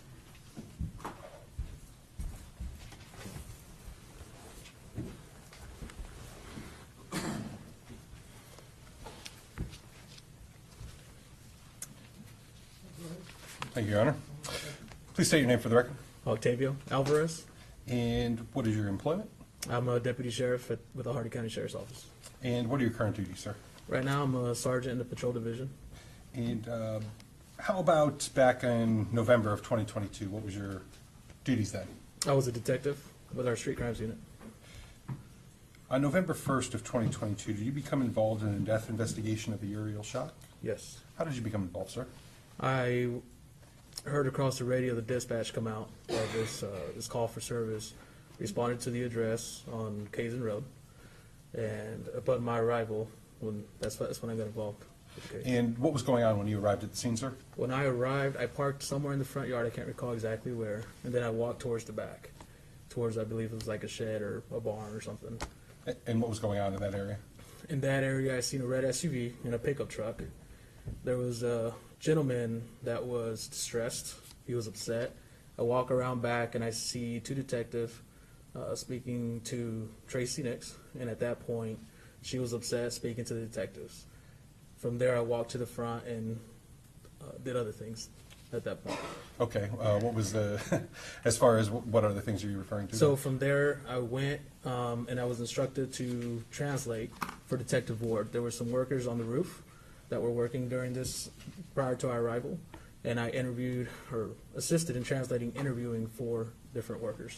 So as he's asking the questions, you're just translating, and I'm assuming, do you speak Spanish, sir? Yes, sir. And is that what you were doing? Yes. Okay. And were you translating for his questions to them? Correct. And how about their responses? Correct. Yep. I was translating back. Yes. Okay. And then what else, if anything, did you do in this case as far as the investigation was concerned? I also assisted in interviewing Kayla Schock, and Lieutenant Nicholson was also present there, and I just stood by. the rest of the scene. And I believe maybe some items were stored in your vehicle also? I cannot recall that. I know it was in a report, but I cannot recall myself. Okay. Other than that, sir, did you have any further involvement in this case? Not that I recall, no, sir. All right. I have no further questions, Your Honor. Briefly, Your Honor, please the court. Thank you. Yes, sir. Fletcher, go ahead. Good afternoon. Good afternoon. You indicated when you got there, you saw a gentleman who was upset, and who was that gentleman? I think it's pronounced Noon Nix. Last name was Nix. Correct. I'll say, at least compared to you, an older gentleman. Correct. Okay. And you said he was upset. Can you be specific for the jury? I do recall that he was crying, and I believe he was near a pickup truck, I think it was, or one of the vehicles that were in the back, but he was crying that I can recall. Okay. And had EMS gotten there then? I believe they were gone at that time. They're already gone? Yes, sir. Okay. And then I think you mentioned Mrs. Nix by name. Correct. Okay. And you said she was upset. Yes. Can you be specific? How do you know she was upset? I do believe she was crouched down as detectives were trying to talk to her, consult her. She was, I know she was crying as well. And you know what detective who was trying to console her? Yes, at the time it was Detective Samandel, with now Detective Fletcher and Detective Ward.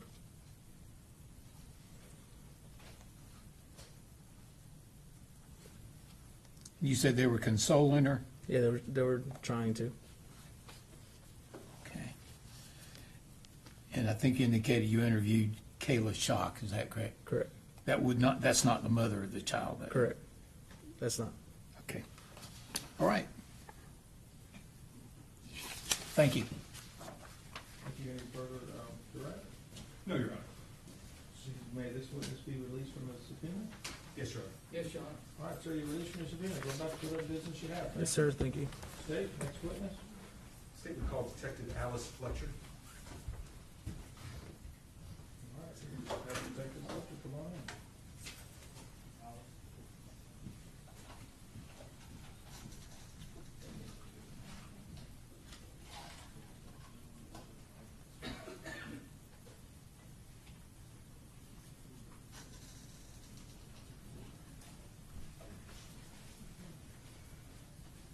Please raise your right hand. Do you solemnly swear or affirm to tell the truth, the whole truth, and nothing but the truth, so help you God? Thank you. Yes, sir.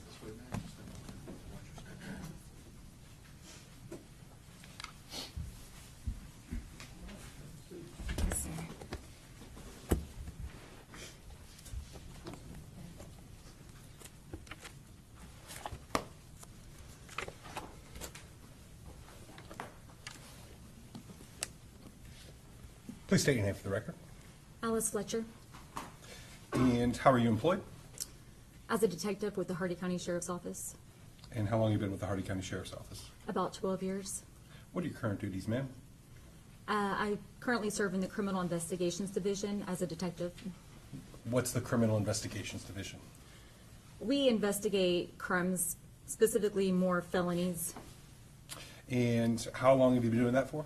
about 5 years. Okay, sorry about that. I think I've already asked you that. And are you, so that would, it'd be safe to say that your duties now are very similar to back in November 1st of 2022. Correct. Is your name the same? No. Okay, what was it back then? Alice Samandel. So if we've heard Samandel throughout this, they're talking about you? Correct. What is your name now? Fletcher. All right. Now, on November 1st of 2022, did you become involved in the death investigation of Uriel Shock? I did. How did you become involved? A call came out over the radio of a cardiac arrest at 1478 Kazan Road at about 5 p.m. on November 1st of 2022. So I jumped up and reported to the residents. And I think we've already covered this, but I just want to make sure that address is at where, what city is that in? Wauchula, Florida, And what county? Hardee County. Now, you said approximately 5 p.m., is that what you said? Correct. When did you get out there? I got out there, as soon as the call came out, I responded. So shortly after the call came out is whenever I arrived. And were you working that day? I was. You remember what the weather was like back then? I do. What was the weather like that day? It was hot. I recall being on scene outside and sweating, and temperatures were reportedly in the 90s that day. Okay. Now, what was going on when you arrived? Well, let me ask you this. I think it's been covered, but I just want to make sure. Do you know whose property that was that you went out to? I later learned whose property that was. Well, after being there. Correct. Okay. Whose property was that? Tracey Nix and her husband, Nay Nix. Okay. So what was going on when you arrived on scene? When I arrived on scene, the ambulance was already there and several other units were already there. So I immediately learned from other officers on scene that Uriel had been left in a car and was currently in the care of the rescue team. So I went and observed Nay Nix, who appeared really distraught next to a vehicle on the north side of the residence in a pasture. He said he couldn't find his wife, Tracey, so I went and started looking for her. So you tried to help him find Tracey? I did. And that's Tracey Nix. Tracey Nix, correct. Is the person you know as Tracey Nix in the courtroom today? She is. Could you identify her by an article of clothing she was wearing? Yes, she is wearing a maroon, black and white, multicolored dress. Let the record reflect that the witness has identified the defendant. Record so reflects. Now, let me ask you this. At the Hardee County Sheriff's Office, you're issued, I guess, various equipment, correct? Correct. Is there a certain type of equipment that you were wearing that day that might have captured some of the events you're telling us about? Yes, What is that? body worn camera. And what is that? I think pretty much everyone knows what it is this day and age, but what is that? It's a small box that we wear on our uniform, and when we interact with the public, we activate it. It has voice as well as visual recording properties to it. We typically leave that activated through our interactions with the public, and then we later submit those for evidence, just for record keeping. Okay. And did you have that on this day? I did. When you were just describing the scene that you walked in on, did your camera catch what you were talking about? It did. Now, you said you were trying to help Mr. Nix try to locate the defendant, Tracey Nix. Is that correct? Correct. Can we pick up from there? Correct. Were you able to locate her? We were. Okay. And where was she? She was located on the west side of the barn, which is on the north side of the property, north of the residence. And I think we've heard a little bit about the property, but there's a house and also what else on this property? Like a barn? All right. And so she was behind that? Yes, And did you speak with her? I did.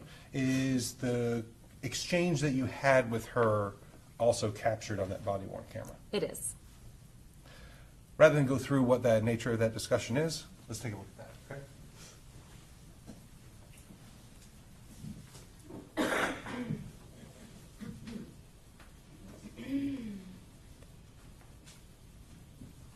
I'm showing you what's been pre-marked as State's Exhibit number 56. You recognize that? I do. And what is that?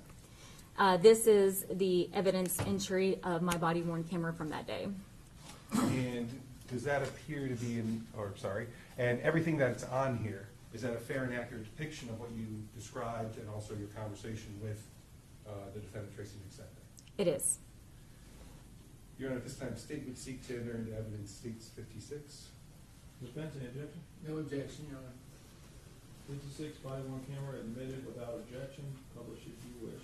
And at this time, the state would request to publish State's Exhibit 56. All right, let's go ahead and publish. Thank you, Your Honor.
Hardee SO1. I got mine on. Is the ambulance already here? Where are they at? I don't know.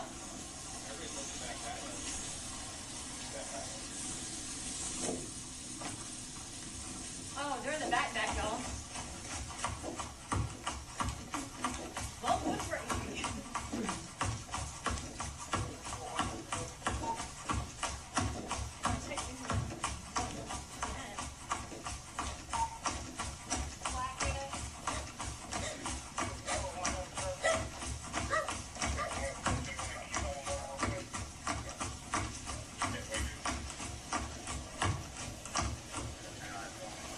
What's the status?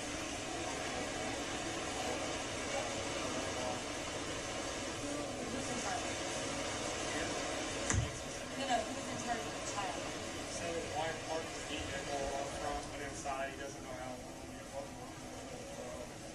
Okay. Maybe for about 20 minutes, and he doesn't think he's survived because it was already warm whenever he got the baby out. Where's his wife at? That's what I'm trying to get to about being on the 2 feet. Okay. We might need to check on her.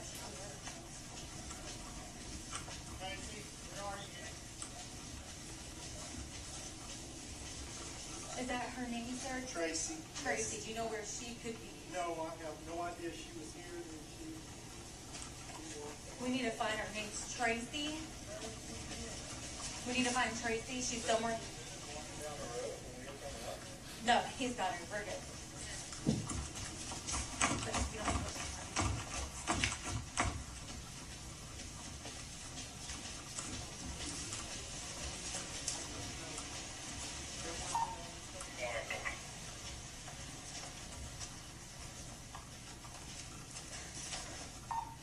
Tracy, do you have any idea maybe how long it's been?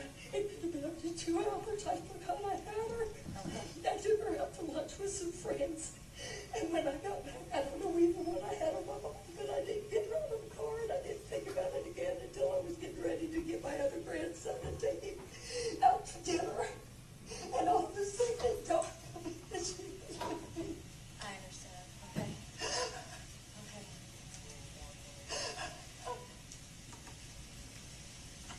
I need to drive in my car. I need to go somewhere. I can't do this. It's hard to be here. I I understand. cannot do this. I understand. Well, we also don't want to get in their way, so we're just gonna stay right here for right now, okay?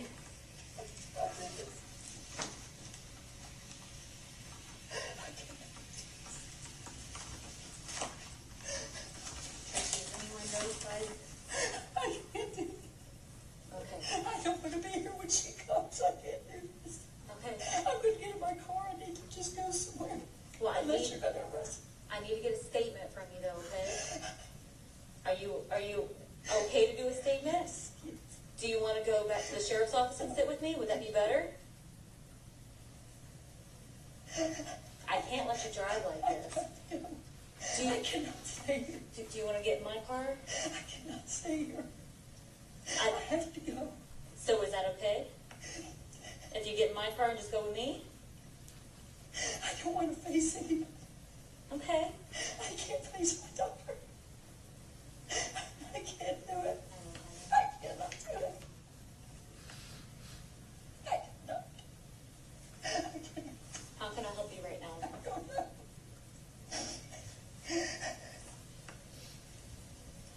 I need to get in my car and go somewhere. If you need to take a statement, do it now. Unless you're going to arrest me. Is your vehicle close by or no? Okay.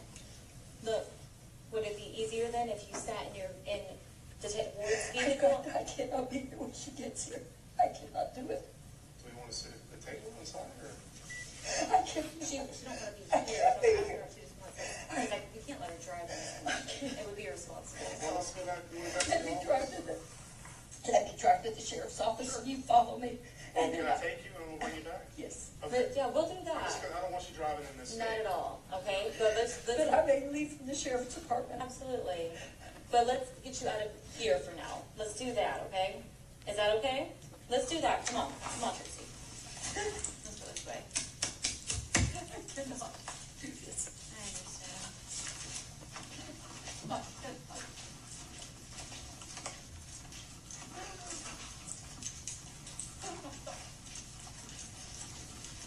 I've got to be gone before they come. I've got to be gone before they come. Yeah. Tracey, are you okay to walk to the front, or can? There's my car right there, the red one. I cannot do this. Tracy, Please drive me. Take my car. I don't want to be where they come. I can't drive your car, Tracy. We're gonna leave your car, okay? I cannot. I don't want to come back here. Stay right here with me. I don't want to come back I here. get that, but I can always have your husband come get you. Sure. No, I don't want to come back here. Okay. I mean, I'm serious about getting in my car and going somewhere. Okay, yeah, do that. Okay, so for right this second, I've got to be gone when she comes. I cannot do it. I got you. Okay, I'm gonna have Ward take you, all right? We will figure something out for your vehicle. Don't worry about that right now. Right now, let's just worry about getting you out of here safely and take care of what we gotta take care of, okay? You can't go in your vehicle, buddy. You can't go in the vehicle. I cannot do this.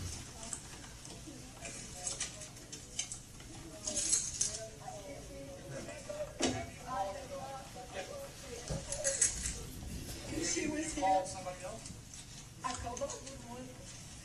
Please, let's not stand here. Let's go somewhere. I don't want to be here. Shane's pulling his car. We're getting people up there to make sure no one's It's gonna be her.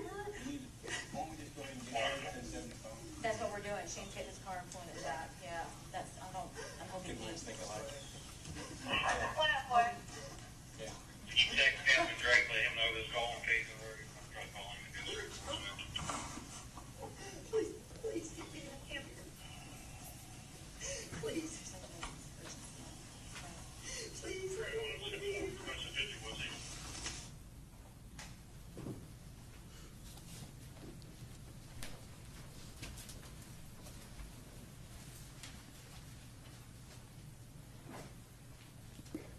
Status including publishing State's Exhibit 56.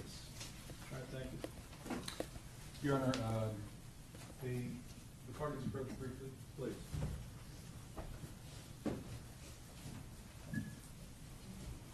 Without the court order? I believe court order. All right, court order, please.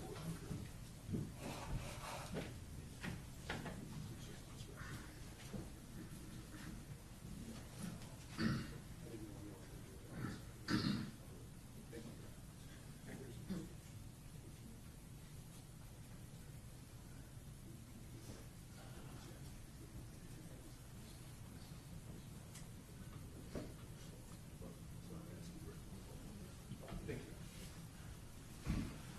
All right.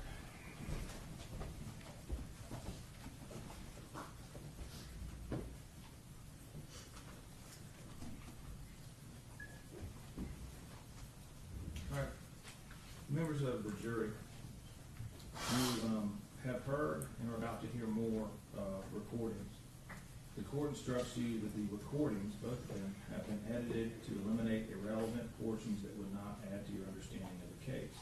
The fact that the recording has been edited should not concern you in any way and must not impact the way you view and or hear and consider this evidence. Understand? All right, thank you. All right, Mr. Coleman, please proceed. Thank you, Your Honor. Now, Detective, we just watched your body cam footage. I believe that was what you were talking about with the jury just before that, right? Correct. Now, there was some discussion that Ms. Nix had with you regarding arrest. Was she arrested on that property? No, So at any time, did you tell her she was under arrest while she was there? no.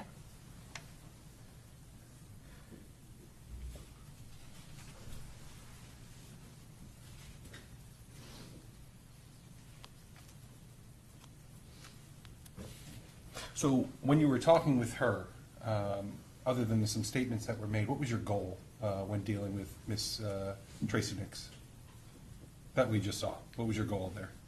To make sure that she was okay and would remain safe. Is that one of the reasons why you wouldn't let her drive? Correct. So what was the offer of going back to the station? Why did you make that? I needed to get a statement from her of what had took place, and she also stated numerous times that she didn't want to be where she was. So the alternative was to take her from that place to get the statement. And I think it's clear on there, but did she agree to go with you? She did. So before we leave that scene, is the next thing you did go back with Miss Nix then? I did. From the property? Correct. All right, so tell us about that. Where did you go? We went to the Hardee County Sheriff's Office, and we went into the interview room, which is audio and video recorded, and that is where I spoke with her. And as far as speaking with her, prior to speaking with her, did you take any steps as far as your role as law enforcement is concerned? I did, just because at that point she was with law enforcement in a unfamiliar building. I did read her Miranda warnings. And are those, let me ask you this, we'll kind of foreshadow a bit. You said everything was audio and video recorded? Correct. Were those warnings that you gave her also recorded? Correct. So what you exactly said to her, we'll hear, if we hear that recording? Yes. Excellent. So at this point, did you just immediately start questioning her about the incident? No. And again, we'll be able to see it, but what was your initial goal when you first got her there? When I first got her there, I wanted to provide her with whatever she needed, tissues, water, anything of that sort, a few minutes to kind of catch her breath. So that's what I initially did, was offer her. And as a matter of fact, those things. during this whole process, didn't she in fact have somebody else show up on her behalf? She did. Who's that? Kathy Walker, And what was that, her relationship to Tracey Nix? longtime friend. So was Kathy Walker prevented from contacting Tracey in any way? She was not. Now, did you actually speak with her about the incident? Miss Tracey. Nix. I did. Sorry, there's two she's. I should have been more specific. So with Miss Tracey Nix, you did speak with her about the incident. I did. Prior to reading her Miranda, or even after that, at any time, in order to get her to speak with you, did you promise her anything? I did not. Did you threaten her in any way? I did not. Leading up to before she was making the statements, was she arrested She was not. or restrained in any way? She was not. Did she ever tell you she did not want to speak with you? She did not. And did she ever try to leave? She did not.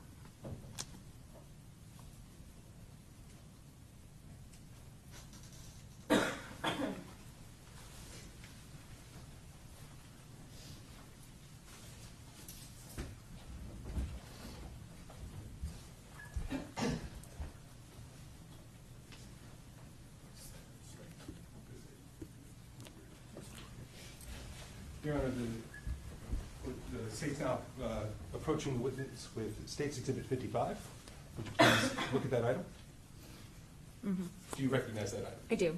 What is that item? It's a statement of Tracey Nix that I took at the sheriff's office. And is this video and audio? It is. And does this fairly and accurately depict the conversations that you had with Ms. Tracey Nix that day? It does. Your Honor, at this time, the state would seek to enter into evidence State's Exhibit 55. Good then? Mr. Fletcher? Objection. I don't have any objection. All right, admit without objection. State published? Yes, Your And Honor. then we do want to make it about probably three-ish, make a break, okay? Yes, Your Honor. All right. For the benefit of the courtroom, it's about an hour and 37 Right, minutes, roughly. just County, when you get to the, get to about an hour, then we'll break. Yes, sir. So George, we're gonna go until about 3:15, and we're gonna find a stopping point and give you a break, okay? That's where I roll.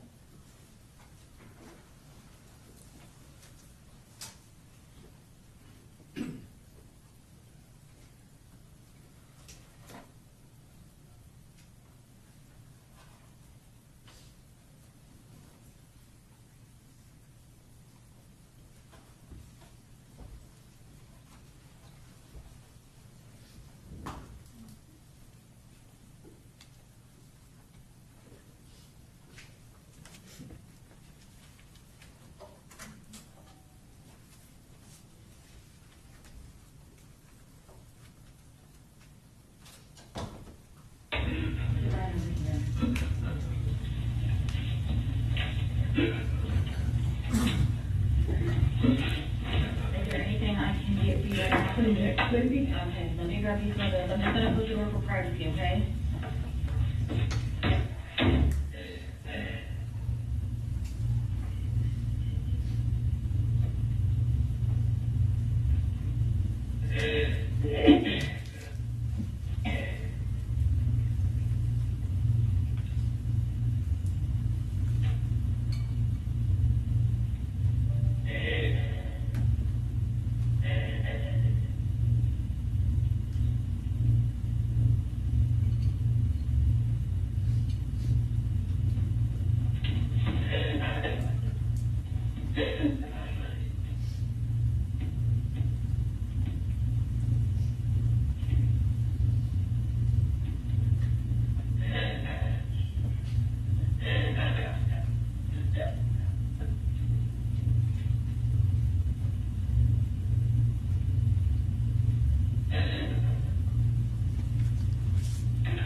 So this is what I've got right now, okay? Okay.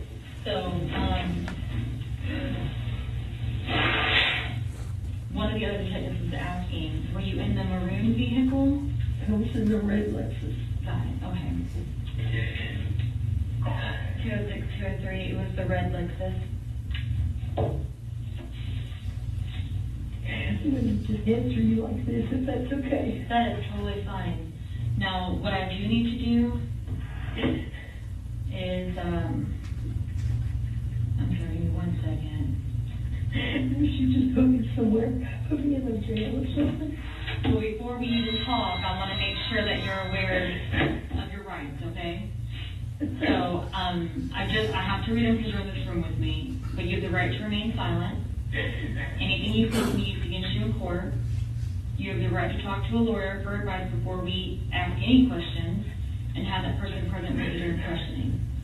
If you can ask for a lawyer, one will be appointed for you before any questioning. And if you decide to answer any questions without a lawyer, you still have the right to stop talking to me at any given time. And you also have the right to stop talking to me at any time until you have an attorney present. So I just want to make sure that you do understand those rights. Okay. So make sure these are, anything else I can get you right now, some water, anything? Okay. So I want to make it very clear that you're not under arrest. I wish it was. I know. I just want to be somewhere. Can I just give you a few minutes and then I'll come back and maybe we can chat? I'm gonna do that. I'm gonna step out and I'll give you just a few minutes and I'll come back and check on you, okay?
never get paid again.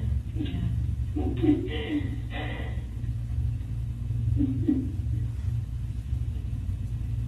there anything I can get for you?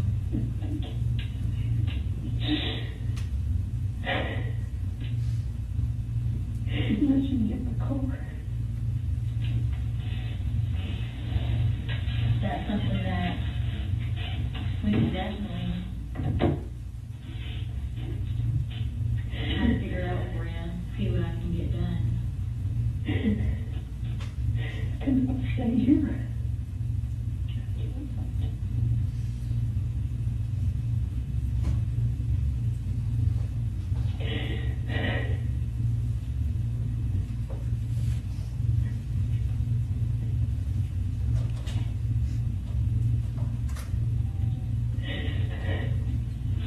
If you could leave, where would you go?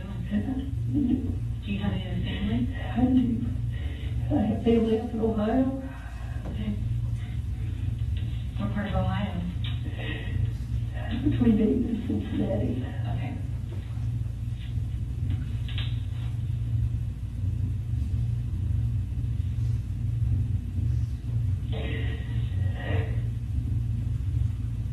I cannot, I just cannot.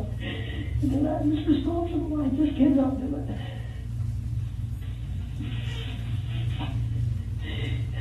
Do you keep her child often? Last week I had her 4 days out of 5, but typically I just have her once or twice a week. Was there anything different about today? No, except that I didn't expect to have her, and I picked her up and took her to eat with some friends. And somehow, when I got home, I just didn't even think about the fact that I had her. She must have fallen asleep in the vehicle or something. And I heard no noise, and I didn't have anything specific on my mind. It's not like I was rushing in the house to do anything. I just forgot she was in the car. I just forgot.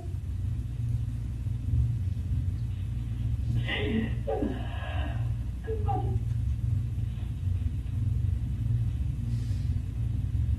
I cannot do this. I know my limits, and I cannot do this. What does that mean, you cannot do this? I can't watch everybody be in such pain because of some action of my own. What's the alternative? You know what the alternative is. Either that or just drive until I just can't go any farther.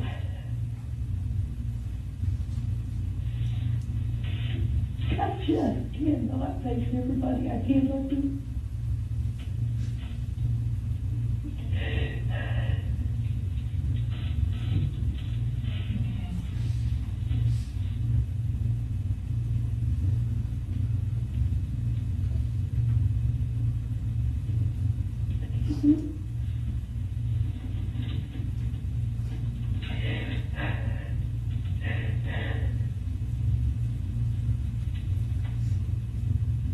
What's her name?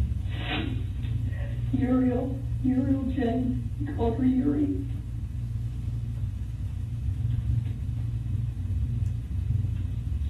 She was the most precious child.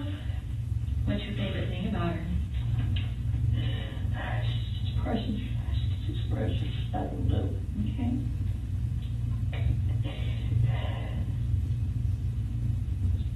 I can't believe it. I cannot. I cannot believe it.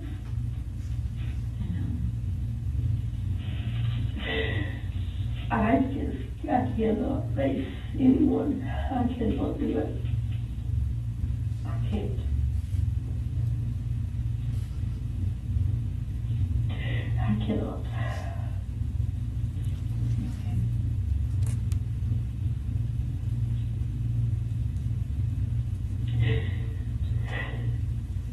I've losing the first job. I can't imagine Kayla. Your daughter's name is Kayla? Yes. It was. Okay. But who could do that? Who can do that? Who can have, who does that? What do you mean? Who can forget that a baby's in a car? Who can do that?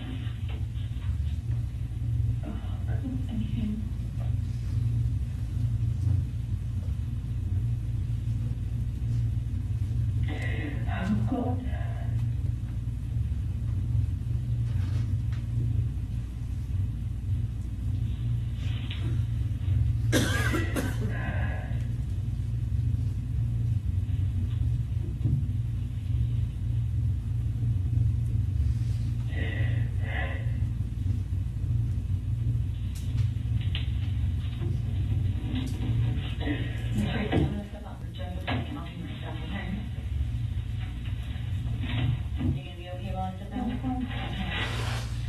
I'll be right back. Is there anything else I can get you?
Baby.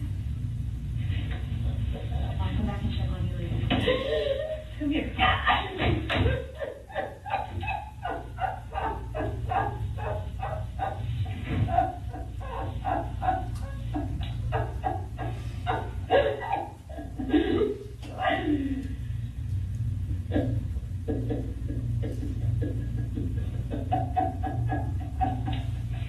Are you sure you have a minute? I can make it a little bit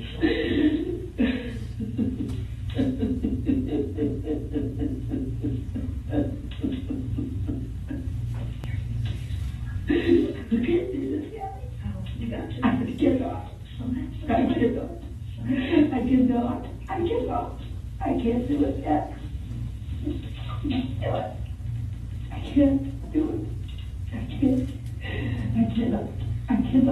I cannot do this. I cannot. I can't. You can't. No, I can't. And I can't do it here. I cannot stay here. I cannot stay and watch your life. I cannot. I don't know where I'm going, but I've got that with the car because I am not staying. I cannot. I can't do it. I can't do it. I can't do it. I don't know how to handle it. I don't know.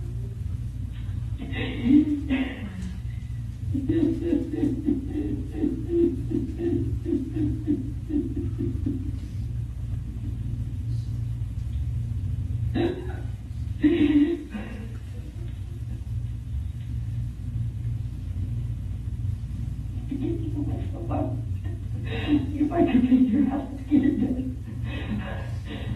I can't do it. If I could just do something to get out of this, I would. cannot do this. I cannot do this. You can't do that. You're not going to put this on all of us then again. You just can't do that. I can't do that. I cannot do this. I can't do this. I can't do this. I can't do this.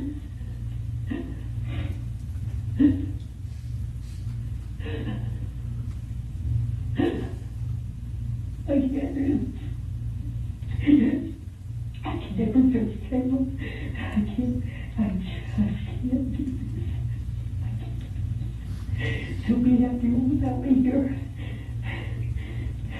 There'll be another hole. Rebecca, Hayden, guess how many days I'm going to call you. Rebecca called me.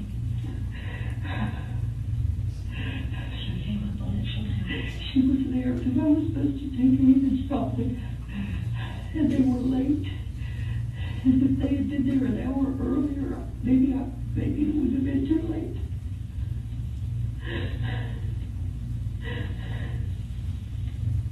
But it was just my fault. I just forgot. And you hear about it all the time. But not me, that's twice. They're two completely different things.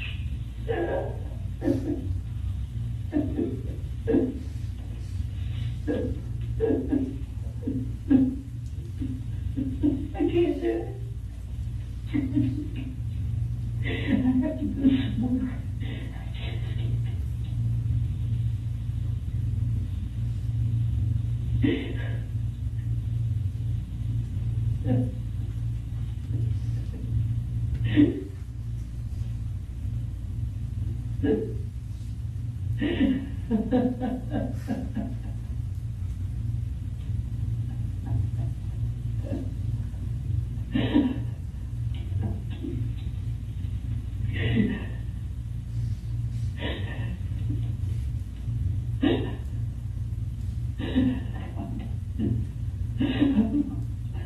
I begged him to just have a miracle.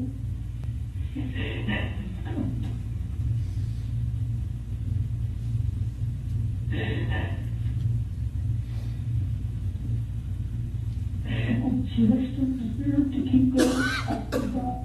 Deserve it. You don't deserve it. Nobody deserves it. Oh, God. You're going to have to take me somewhere, Kathy. I cannot stay here.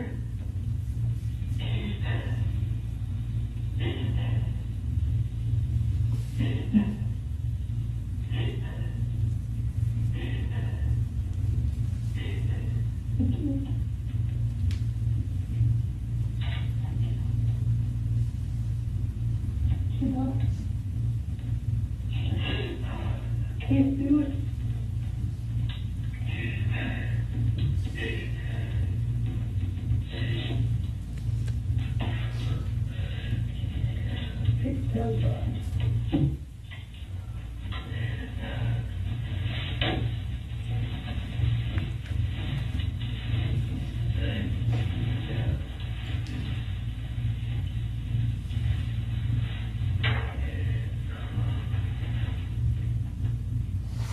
I've got to have a plan. Mary wants to breathe.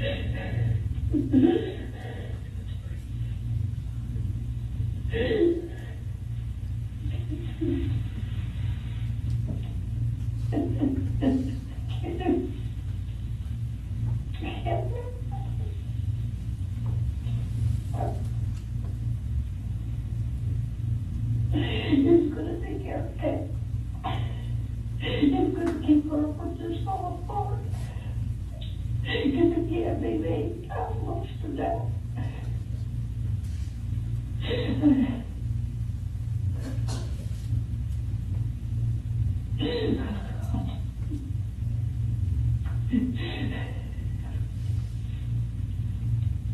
should do something. I don't know what. I don't have any idea what. But I cannot stay.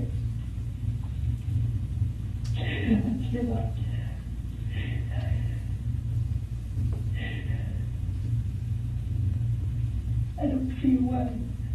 You can't see anything right now. I can't see anything. That's very understandable.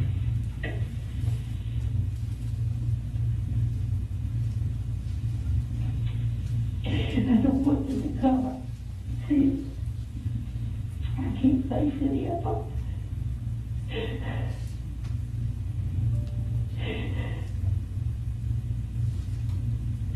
A car.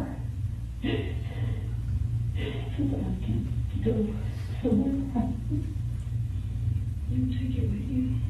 I can put it here with me. I need just a few clothes. Wherever you go, it's going to be with you. You need to be here, loved by your people. No, I can't face any of them. I can't do that. I need to be tucked away somewhere. I need to be at home. I need to be in solitary confinement so I don't look at anybody.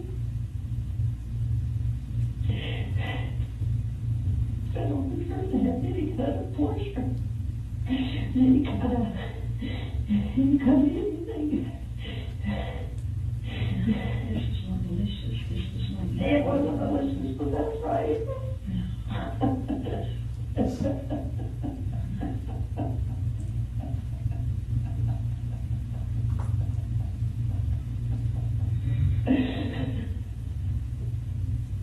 Can't do it. I just can't do it. I can't face anybody.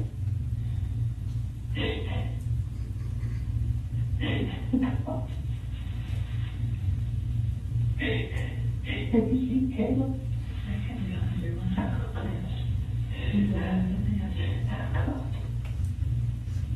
And I couldn't get close to the house. That's happening on the road. All I wanted her to do was get me out of there, because I couldn't see from it. I didn't care where she took me. I wanted to drive, but she wouldn't let me. That was smart. And that nice, I guess, investigator, that short guy, Toby, I didn't even look at him. Anyway, he came over and asked me who I was. We had a sit with Tracy. I said, yes, I remember. I thought you were in the house. I begged them to take me from there, because I knew I couldn't stand that again. They did. I told her she needed to arrest me, put me away somewhere. She's told me you're not under arrest. You're not here for your own safety. I wish I could do something without hurting everybody else. Promise me you will. You will. And you know that's a selfish thing. I do. People do. You say it all the time. I do. But I can't do it. Not right now. I cannot. I can't have it funeral. Baby Judy Gale's place in North Carolina. I've got to do something. I've got to go somewhere. I cannot stay here. But you know you're going to take this with you. You're not going to just escape it by going up a mountain. It's something you have to do one millisecond at a time.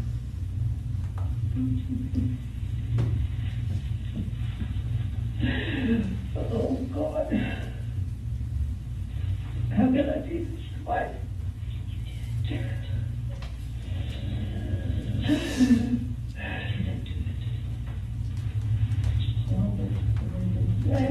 It's been how many times? Damn it.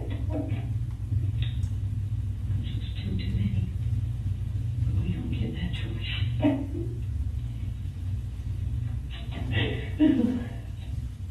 I didn't even think I could thank you. I just don't deserve it.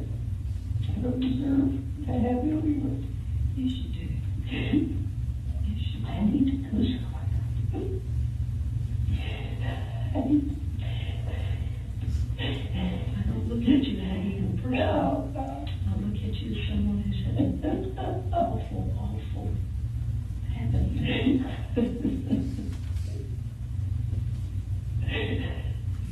essentially all I've heard of is you.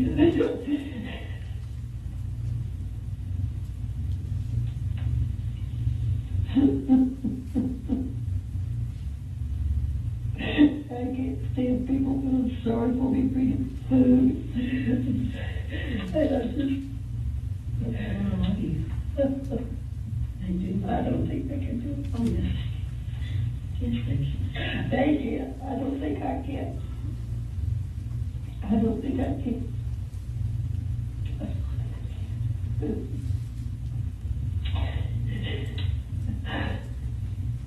Oh, God. What do you think? What? You don't know. You don't know what his ways are. I don't know what God's thinking. It's just terrible, terrible. There's no rhyme, there's no reason. And they only hear this when they call an actress. No. You don't wish you had that.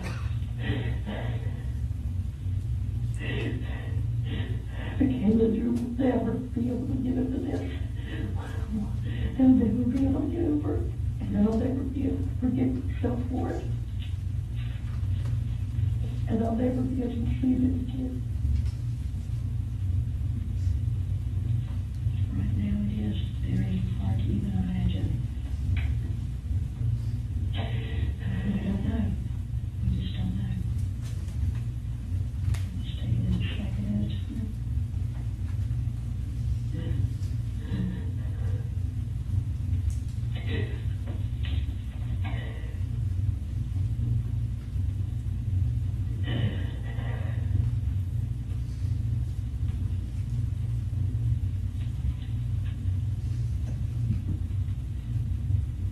Ms. Tracey, you still have to answer a couple questions for me? Sure. Yeah. So that I don't have to forget to. Yeah, you don't have to. Tracey, you know about what time it was you took that burial?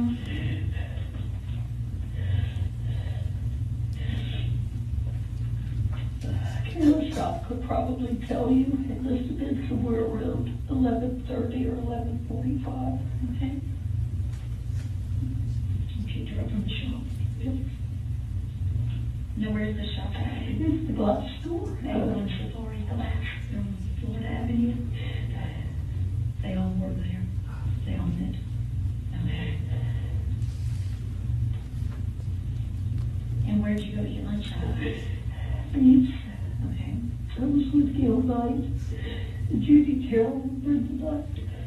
And you went to lunch?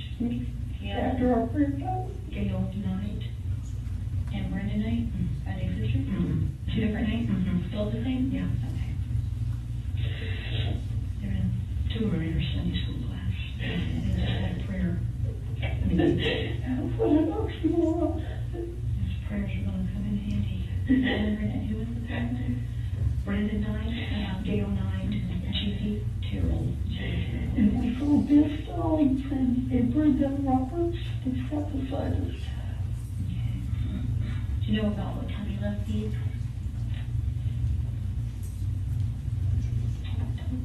Okay. Maybe 12:30, 1 o'clock.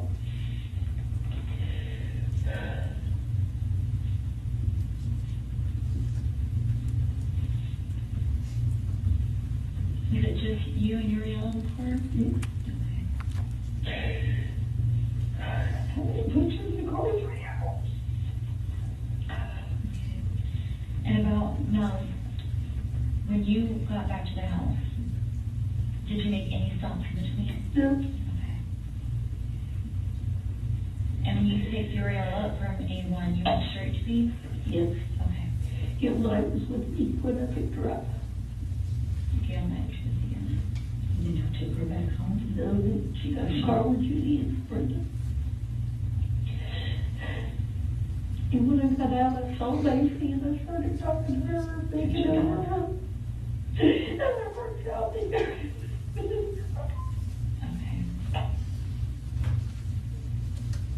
And I played my piano. I practiced for a long time. I can't believe I didn't even think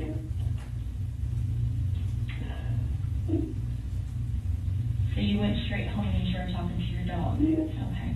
And what's your dog's name again? Nixie?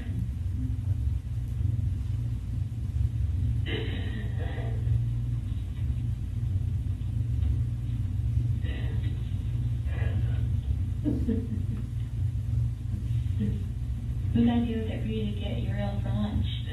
Kayla asked me if I would because she was getting her hair done. Got it, okay. And each and every Uriel was at the shop and everybody was busy.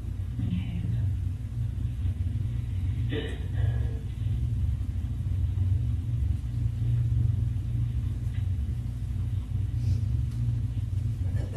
And where was your husband at? Home, at home, he was just working out the yard. Did he know that you got the baby? Probably not.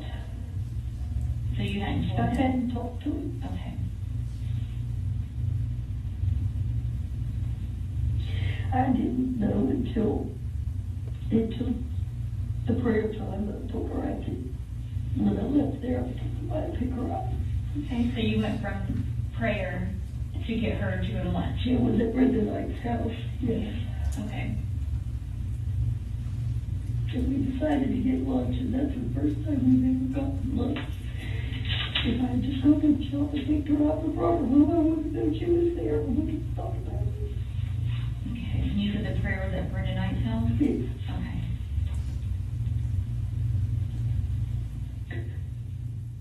Where does she live? She lives on Crossing. On Crosby? About the fourth or fifth house down on the right.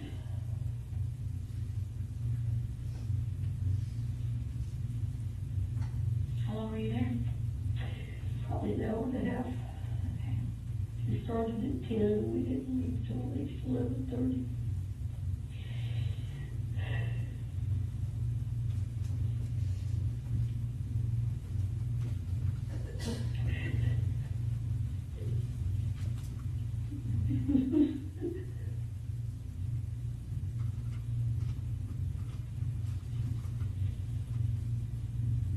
And you said that you were in the red Lexus? Yes. Okay. And it was just you and Uriel on the way home in that vehicle? That's perfect.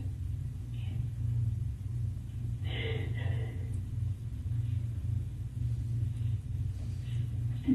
And when you went inside after getting home, what did you do? I went and started practicing on the piano.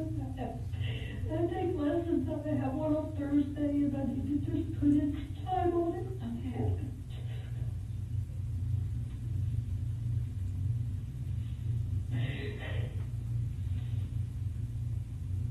I never gave it another thought. Okay.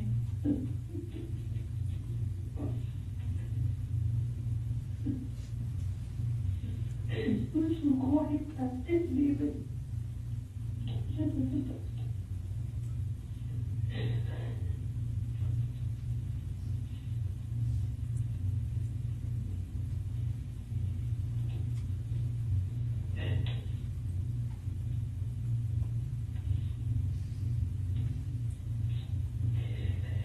Now, what prompted you to go back outside? I was thinking my other grandson was supposed to take it out for dinner. Okay.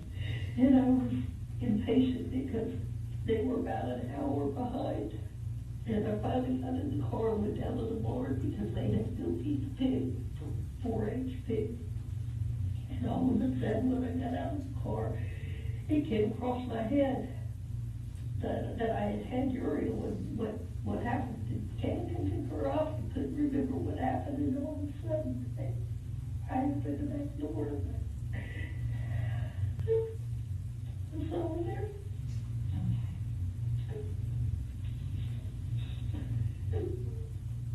So when you got home after eating lunch, where did you park your vehicle? In the garage. Okay. No, I didn't either because the robbers were there. So I parked it under a tree. Okay. At what part of the yard was that It in? was by the wooden fence in the front. In the front yard? In the southeast corner, yes.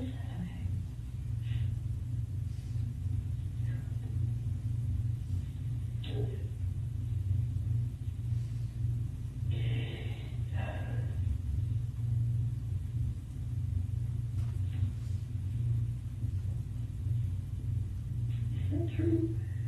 But then I pulled it in the garage. You would normally put it in the Yeah, but I garage. said that they was worried about nails. I think I pulled it in the garage now that I think about it. Okay, that would be your perimeter. I think that's what I did. Do you have any cameras at your house? I don't know, we do have one in the garage, I don't know if he has it working, you know. And that's the only camera you have is the one in the garage? Yes. Okay.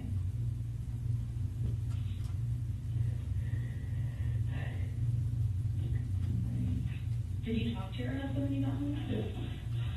He was out, I guess, on the lawnmower. Okay. Oh, God.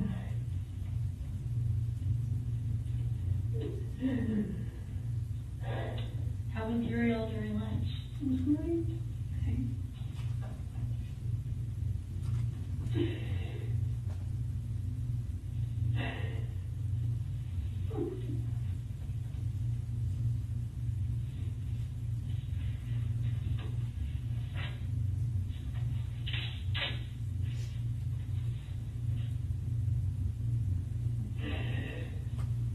How do you spell her name, honey? U-R-I-E-L-L-E. And you said her middle name is Jane. Yes. What's your last name? Shock. S-H-O-C-K? S-C-H-O-C-K. Do you know when her birthday is? 3-I-22.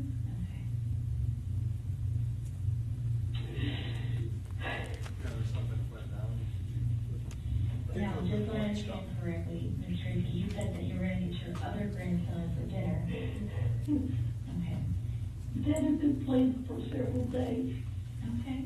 Now, is this Caleb's son or No, it's Rebecca. Rebecca? And is Rebecca your daughter? Yes, I have 2 girls. Got it. What's Rebecca's last name? Tucker. Tucker? Okay. You know, I just paused at that point, I didn't know if it was a good stopping point, it's been about. Let's take a 15-minute break, okay? All right.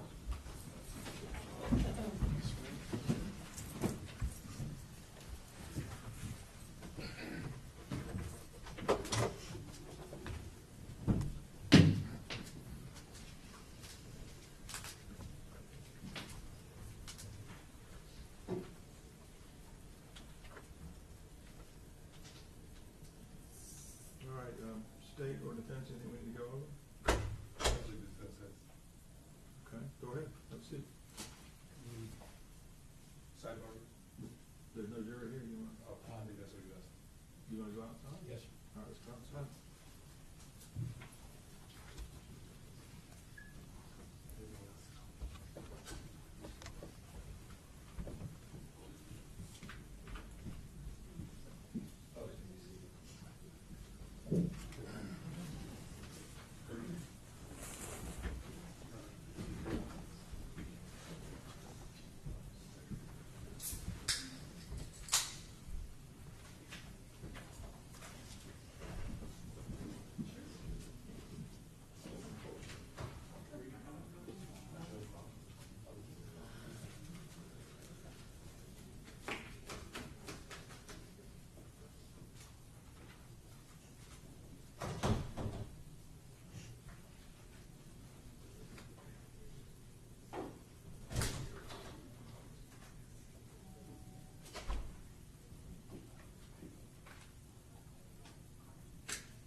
the stand, you can't talk to anybody. All right?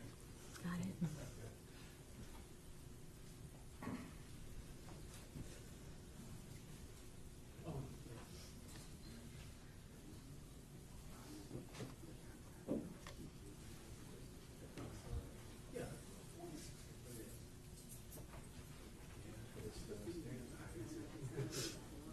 Yeah, I know, right? It's just the takes some time stamps to be off. Well, because we edited it, so the time stamps can go there. That way it's too nice what you got.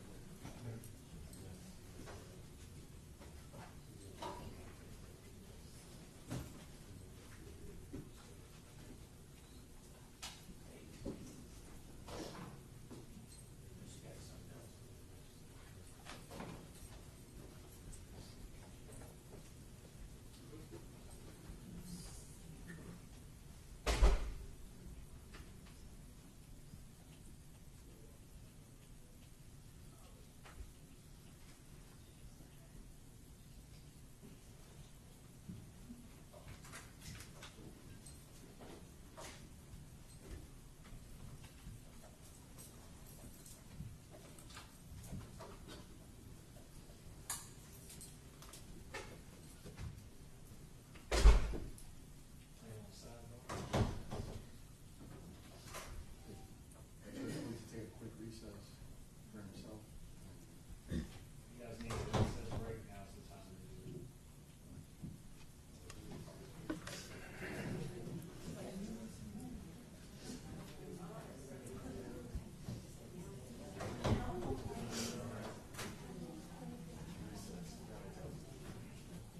I wasn't sure if they were coming in. I was surprised they were.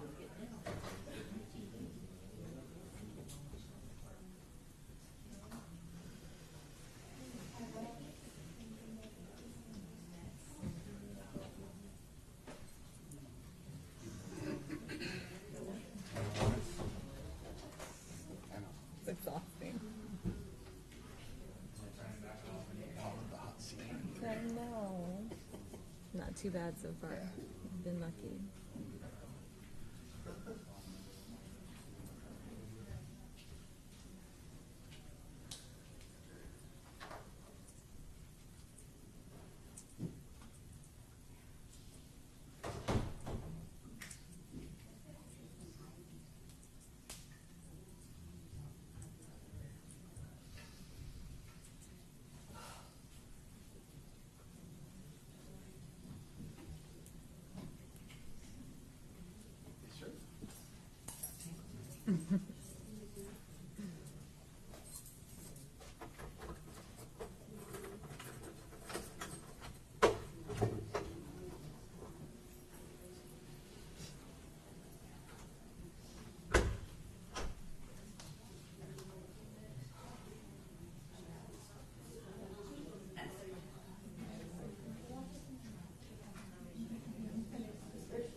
mention it was gonna happen.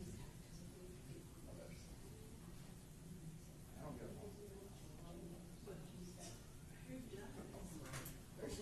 My son does.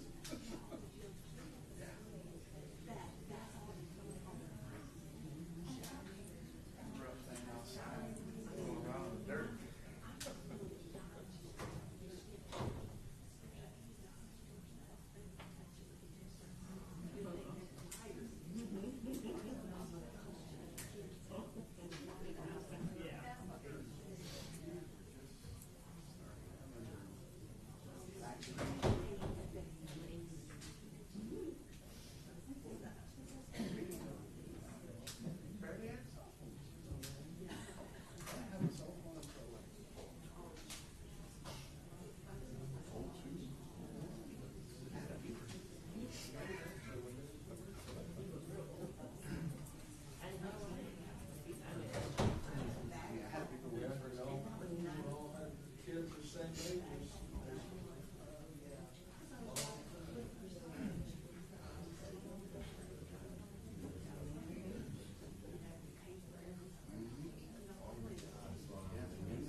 All right, everyone have a seat. All right, everyone have a seat. Are we ready for the jury, gentlemen? Yes, sir. Okay. Let's go get us a jury.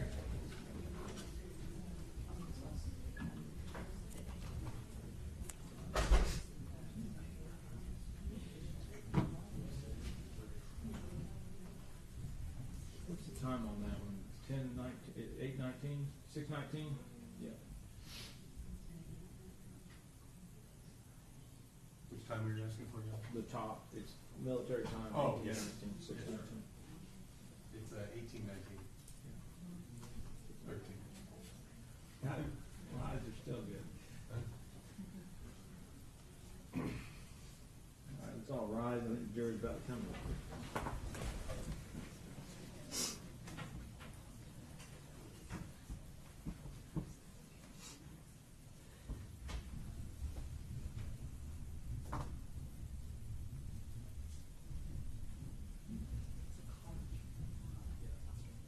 One time we had the plumbing, and they left us to stick it on as a jury deliberation thing. Are you ready, Freeman? All right.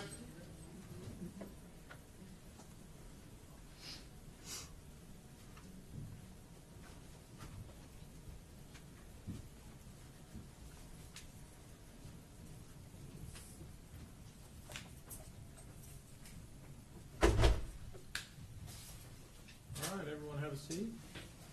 Members of the jury, did anything happen in the interim where y'all discussed or did anything you weren't supposed to? No, sir. All right, I didn't think you did. I just gotta ask it. We're gonna get you out of here probably a little over an hour, okay? So we're gonna knock out this remainder of the testimony and then call it a day. State, go ahead. Thank you, Art.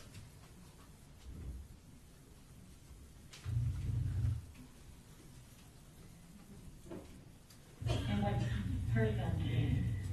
The oldest is Aiden, A-Y-D-E-N. Okay. And then there's a younger one, Cooper, C-O-O-P-E-R. Were you getting both of them? No. Which one were you, Aiden. just Aiden? Okay.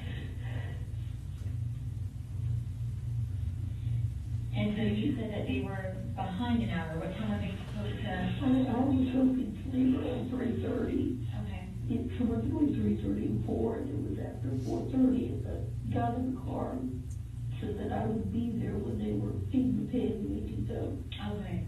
Okay. He's back behind the bars. Yes, ma'am. Okay. So they were coming out to your house to meet you? Okay.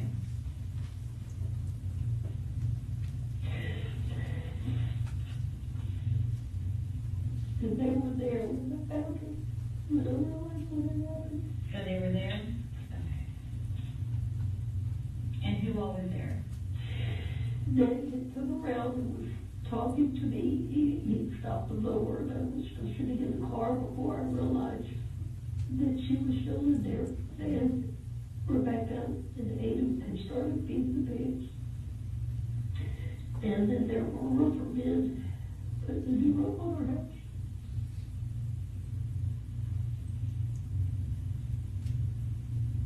Okay. So Rebecca, Aiden, and your husband were all there? And then Rebecca took Aiden home real quickly.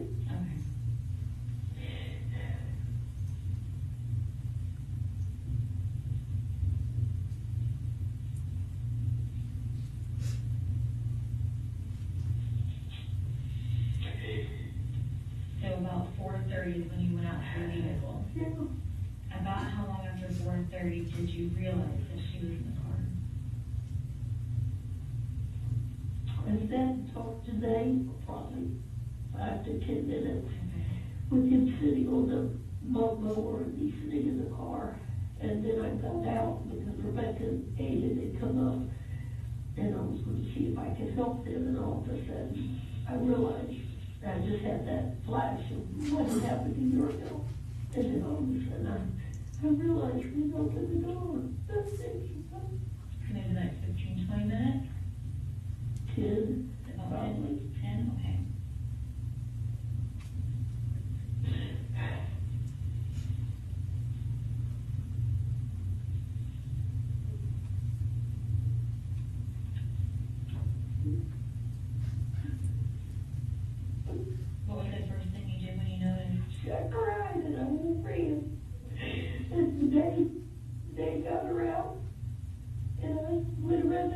of the barn, we found him. I was just praying and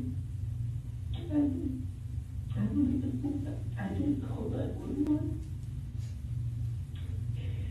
But by that time, when I went around the place around the farm, lights were already there. Okay, so you went around the barn and you called 911. I went around to the back side of the farm. Okay. I was getting there. I know. You're doing a really good job, so I appreciate it. How old is Aiden? 12. And how old is Cooper? 10.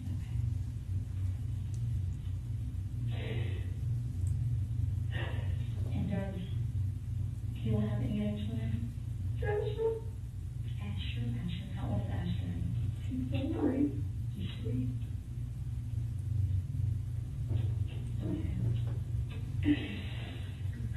Hello?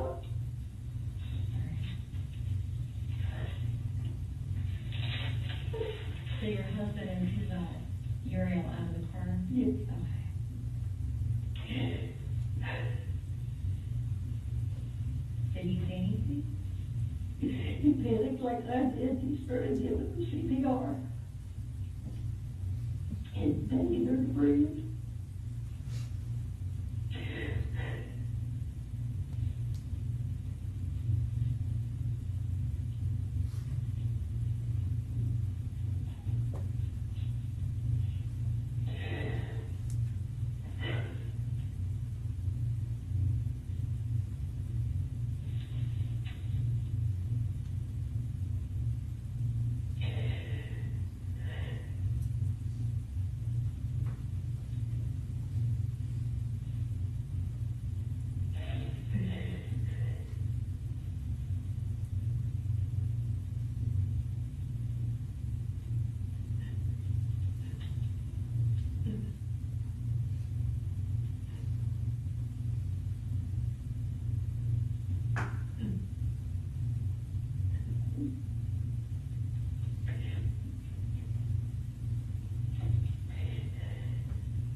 And you said EMS showed up pretty quickly. I don't know who it was, I just saw lights. Okay, so lights showed up pretty quickly if you called 911? Yeah. The day actually, by the time I had contact with one, they were there, which makes me think Rebecca must have also called. Have you talked to Rebecca? Called me. Okay. That's how I made it come. I'm like the second mother. Okay. And I had just talked to her because it's her wedding anniversary. I had just Oh, I told didn't her. even think about that. Okay. I think she'll be able to pass. I gave her enough money, I didn't split it.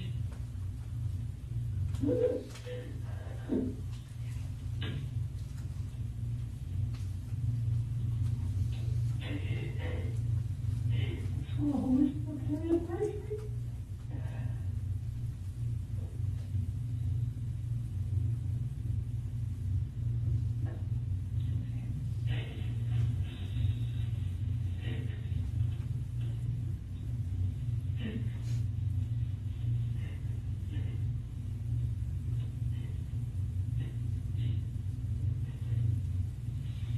Now, Miss Tracy, you told me that you normally only get Uriel about 1 day a week? Usually once, maybe twice. And last week I had him 4 times because Kayla has not been well. Okay.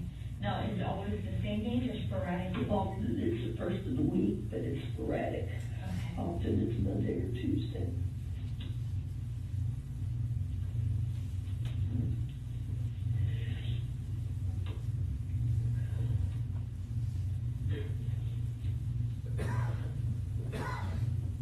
I can't believe I didn't remember it was Thursday. It's okay.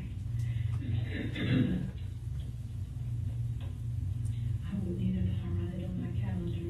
I look at it every day, I don't need anything.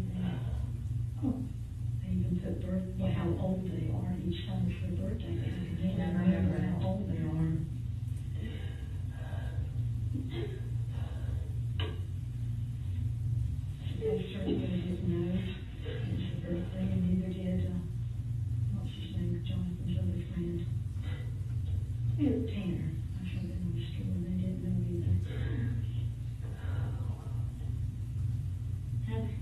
it difficult for you to keep the baby? No. Okay. No, she's alive. Okay.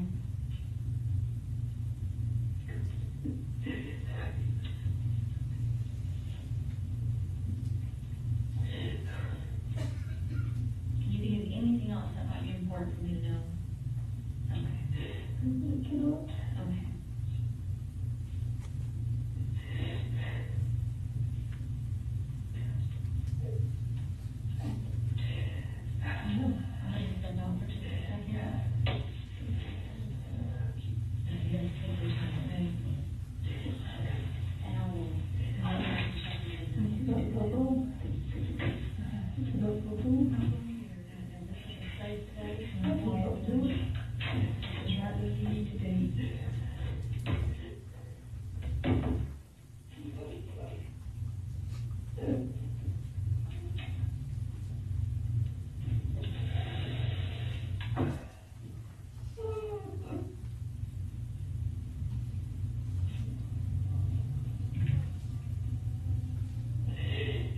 I wish I could hurt myself. I wish I could. God, I deserve it. You deserve it. Oh. One parent that deserved killing himself because of the baby's accident. Never. Nothing was malicious. Nothing was premeditated. Nothing.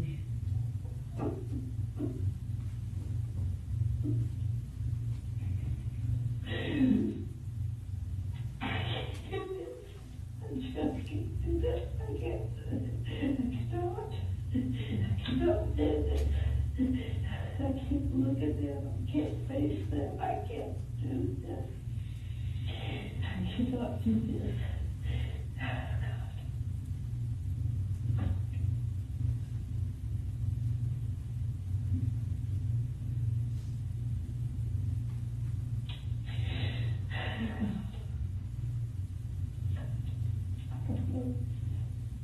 I have never not known what to do anymore, and I don't know right now what to do. I don't think I'm going to know a year from now. Well, we've done any practice in any of this. You can take it and trust what people will be able to do.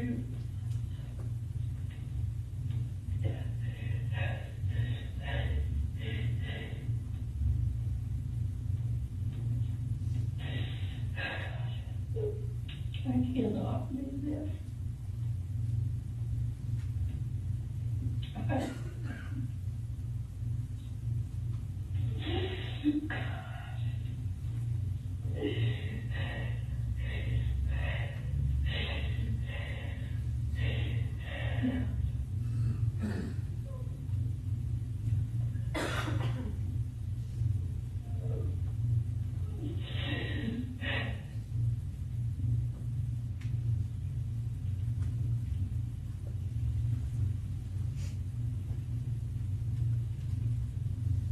I don't run any script in my head where I can do this.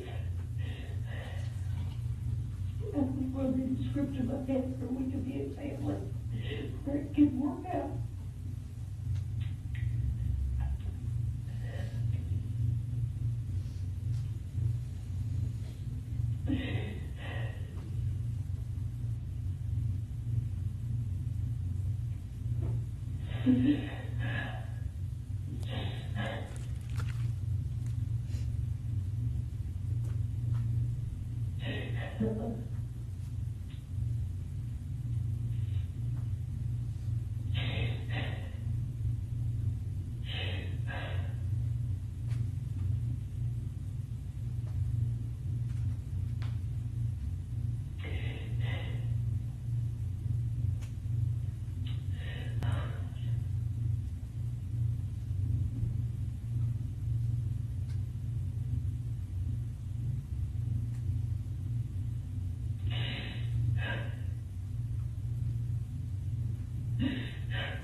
You cannot be.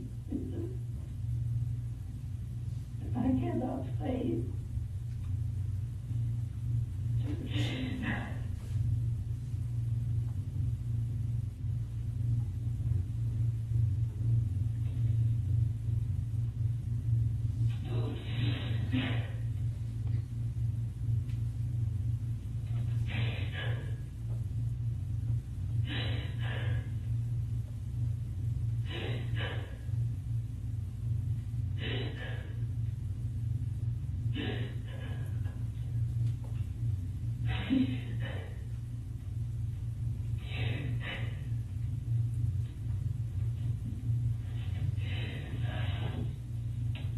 I can't even see myself going back to my house.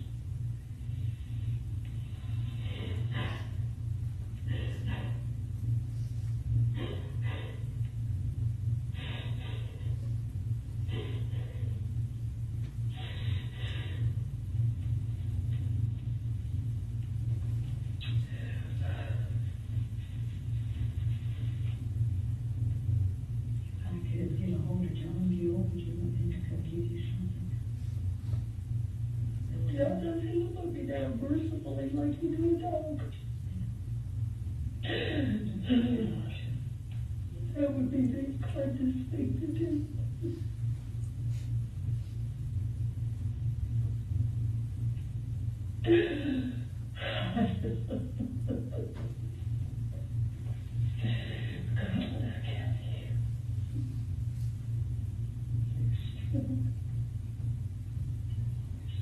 Yeah.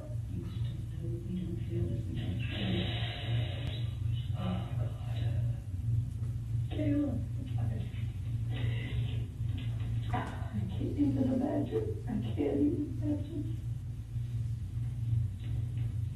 I can't imagine. I don't know what to do for her.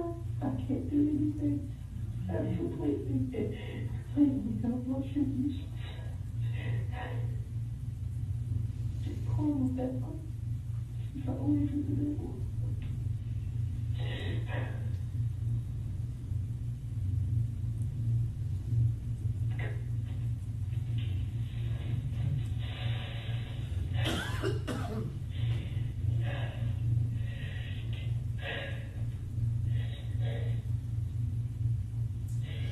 Don't go to that table or just stay there.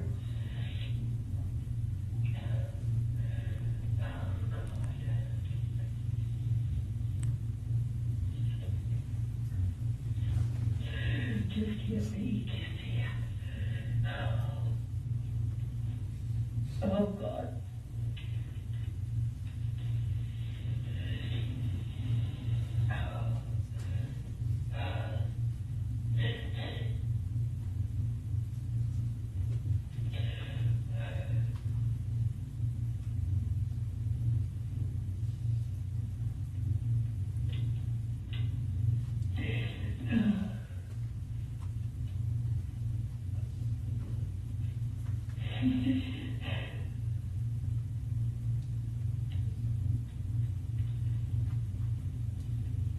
I don't see any emotions.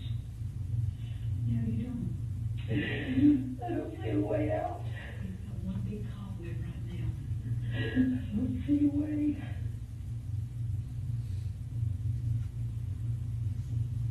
I'm not there yet.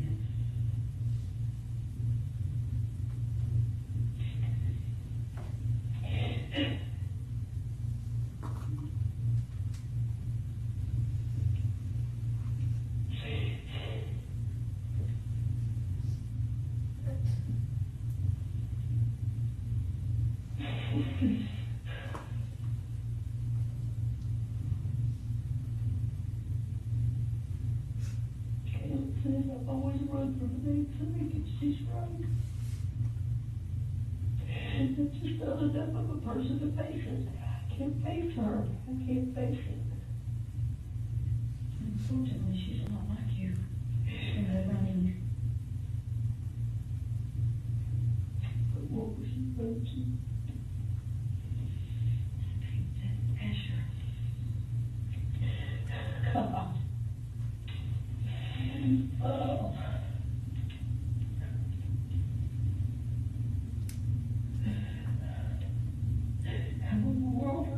comes to mind.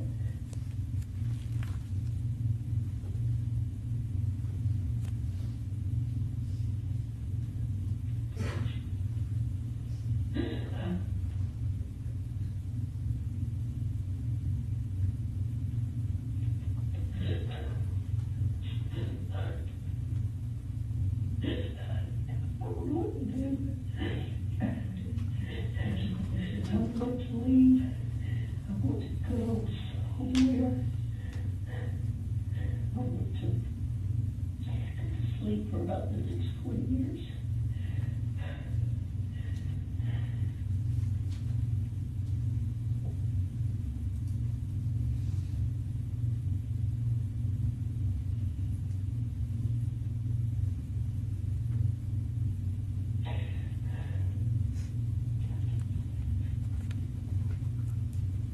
I can't believe this.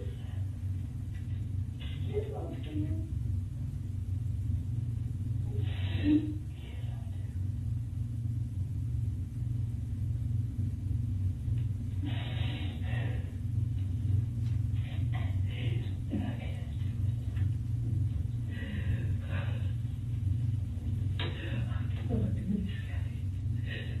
You can't. I get off. You can't do it by yourself. I cannot do it by yourself.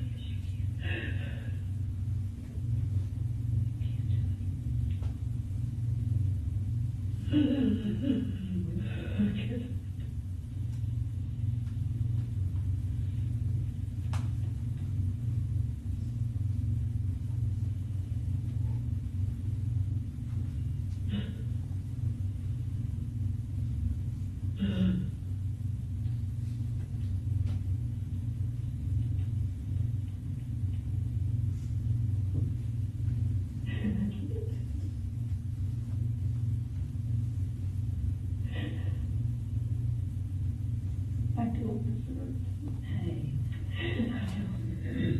if it wasn't for Rebecca and David,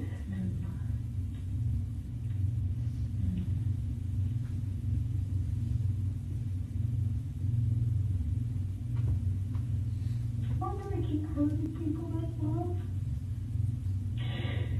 You don't do it. There's a difference in doing it and it happening.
She just had her to suffer, and she just boiled to death.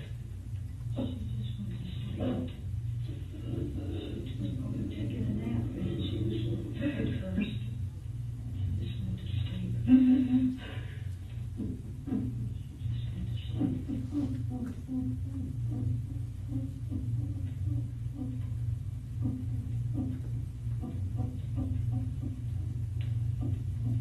I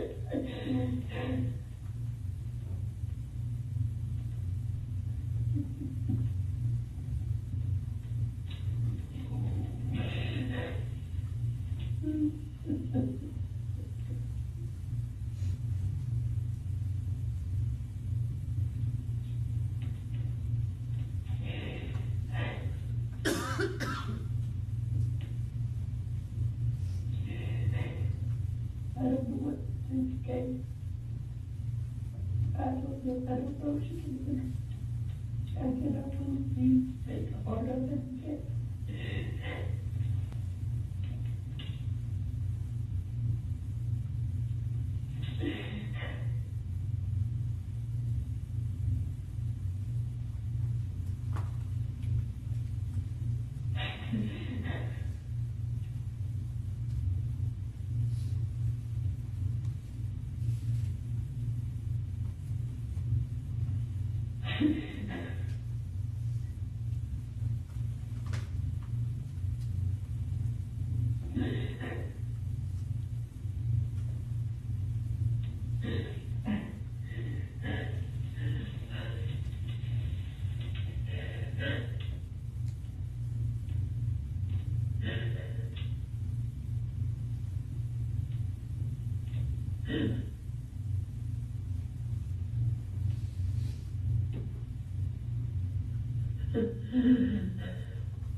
What am I gonna do, Cat? What am I gonna do? Can't do anything. We don't know what that is.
Deserve to be hurt. I do.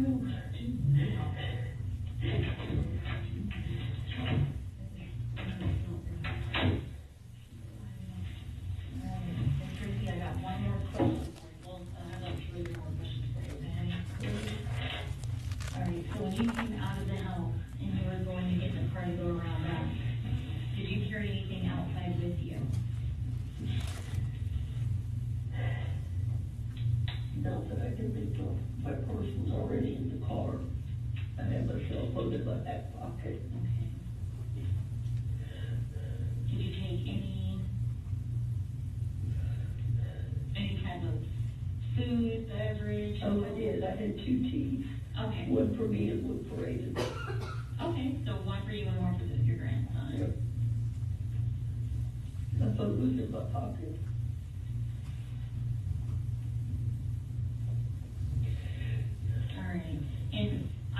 there's a timeline and we want to get good time. Did you talk to anyone on the phone during any of this time? After I realized what was going on, Before? no, and I had texted Rebecca, and asked her if they were about to come, and then I called her and she didn't answer, and I texted Aiden and asked him, turn my phone on, please. Texted Aiden and asked him how far away they were. I was just getting impatient. I was ready for this to come on. Yes, ma'am. I understand. 10.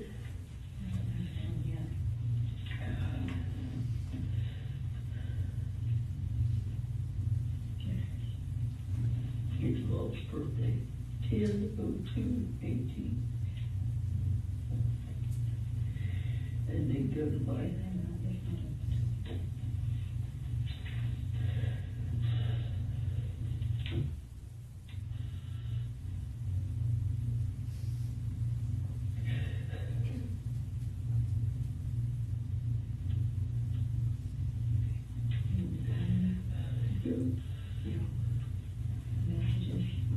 Rebecca and Aiden both. Okay.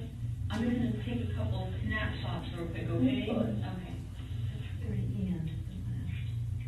But that's, I just want to. Now, who is that? Today. That's JD. Jay Dorado.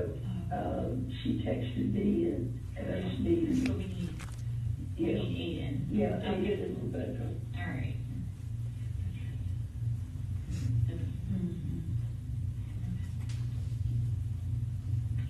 Now, I see though that Jane Durando, she texted you. She did. And And I read it, but I don't think I responded to her. Okay, and I see in the first text that 7 in the morning. I understand. Okay, so just for, I'm gonna put on there, didn't see it. All right, and then I'm just going to go into your call log, because you said you called, right? I did call Rebecca, and she didn't answer. I see that, okay. I'm just gonna do that.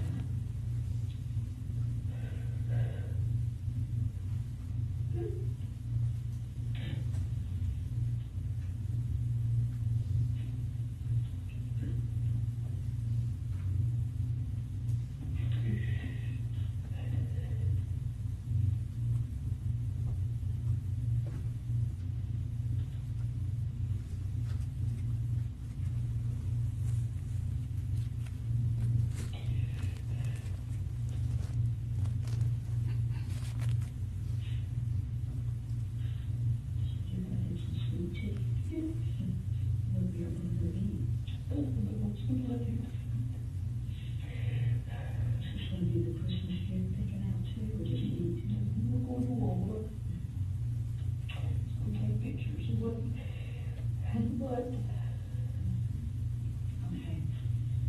So what I'm gonna do, we're gonna get out of here shortly, okay? I'm not gonna take you home. I'm gonna take you from one safe place to the next, all right? So I want you just to give me a couple minutes to get something ready, and we'll get out of here, okay? I had asked her if she needed to talk to her doctor for any reason. I don't know any kind of protocol, and he's up on everything until today, and her medication and all that. Okay. It's John Gill. John Hill, okay. Yes, ma'am. I just don't want her to be giving you anything that John would approve of.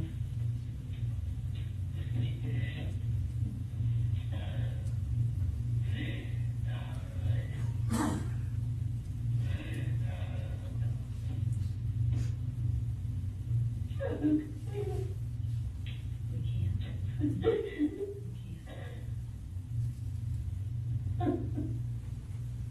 She was also beautiful.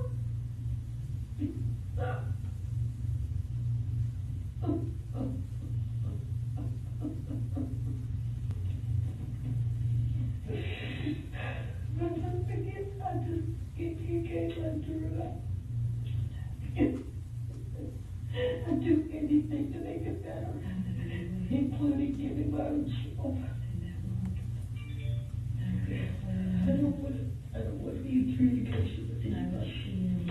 I need to turn it off.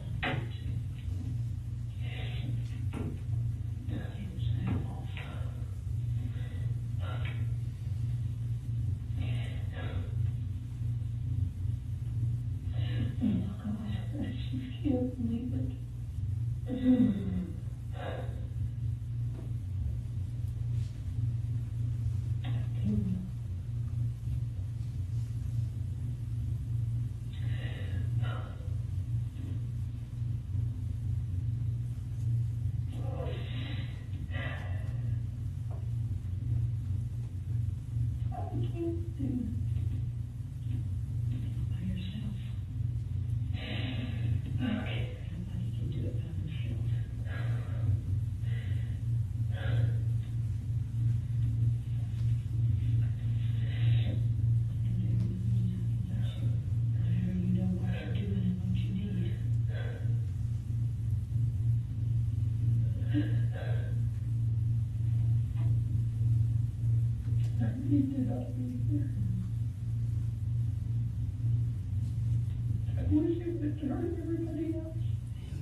One of the first times I don't see it. Somehow I felt like we could come through it. But I don't see a way. And it's something that you don't see, right? The rest of us will keep reminding you.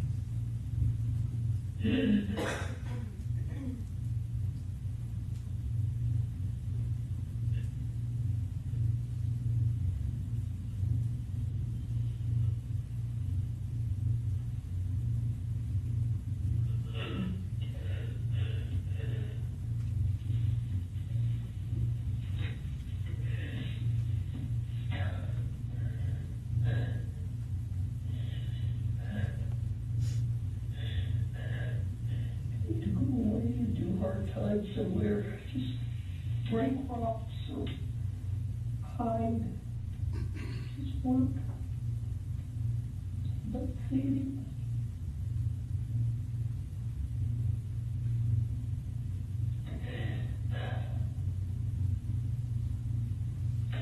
My heart deserves to be broken, but there's just not.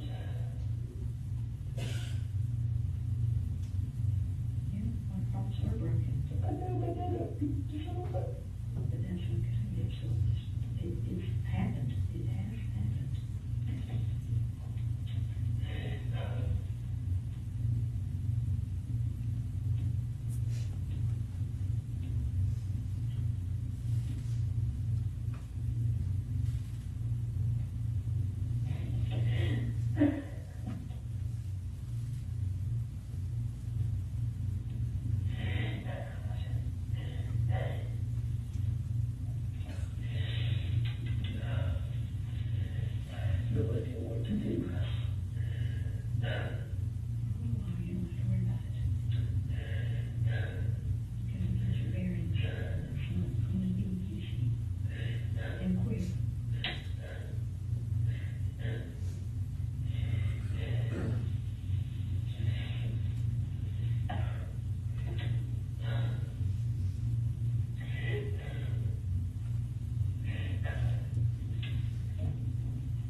gonna do?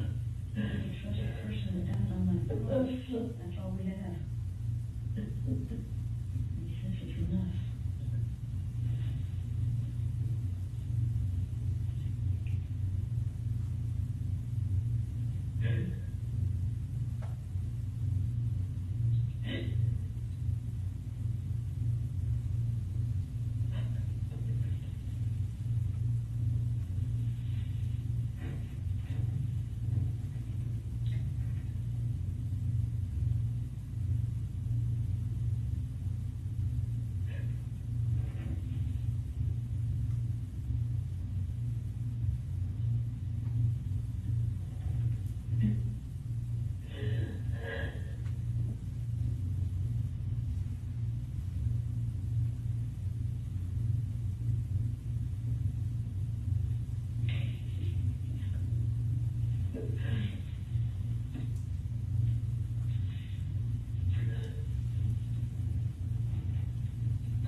I feel like anything anybody wanted to do to me right now would be justified.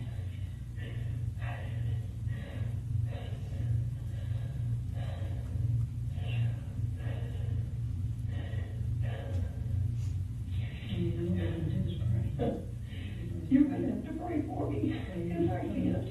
Everyone's going to pray you through it.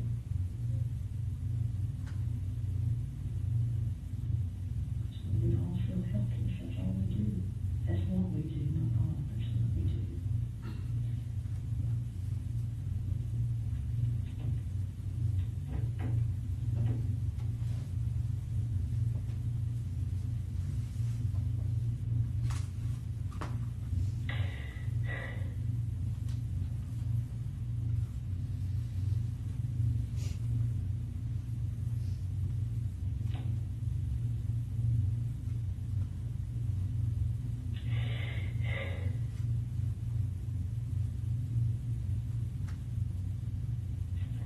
Anybody?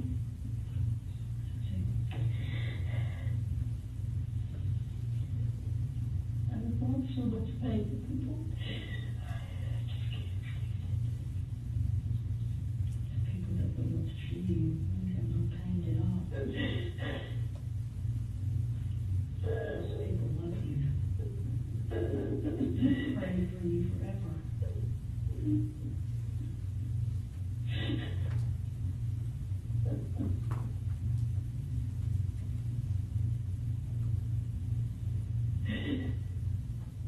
I don't know what I'd do if you were in the jury. I don't even know anything about it if I'm not in the jury this time. It's the hardest thing, first I've ever had to do. The deputy said, I don't know that she'll want to see you. I said, yeah, she's going to see you. I'm going in.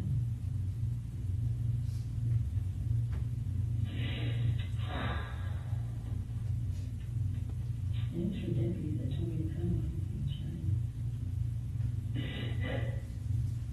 I was getting so panicky. They wanted to take me away, but the panic came. I didn't fear yet. None of that. She was up there and turned down that poor lady. She was there. He's up there for animal than you are.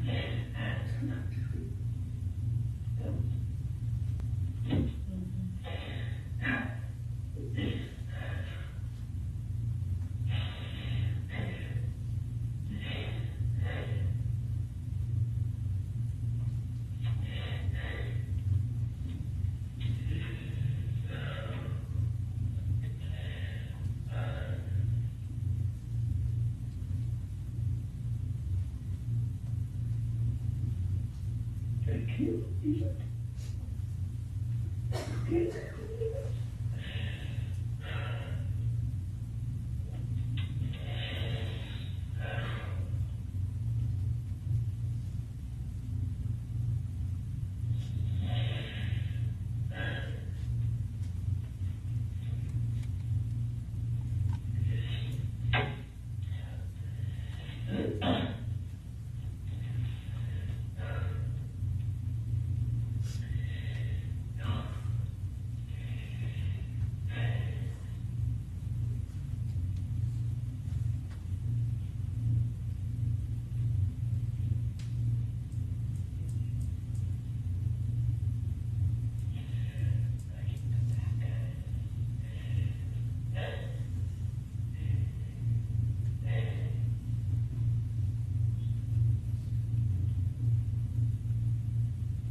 We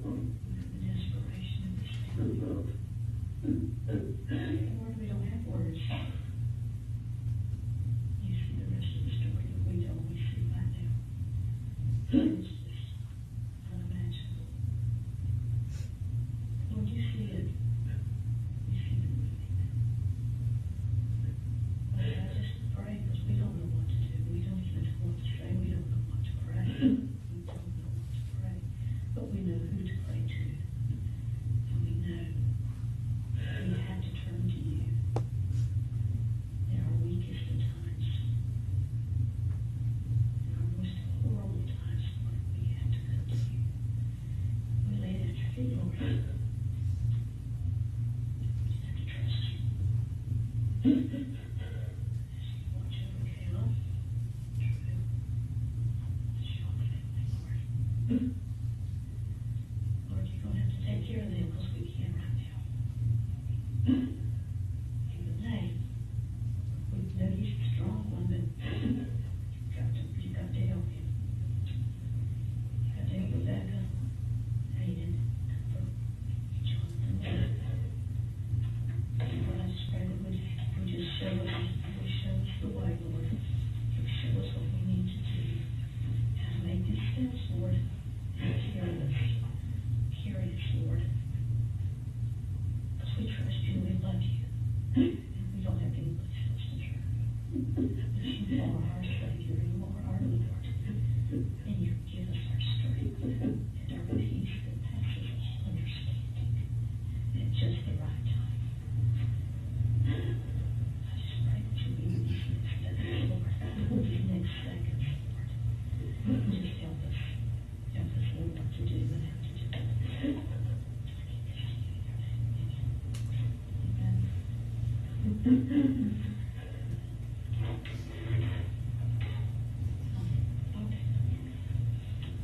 Tracey, we're going to go ahead and we're going to get out of here. Okay, take those with that one from you. This is more, okay? And I'm going to send you all to her. You're in really good hands with her, right?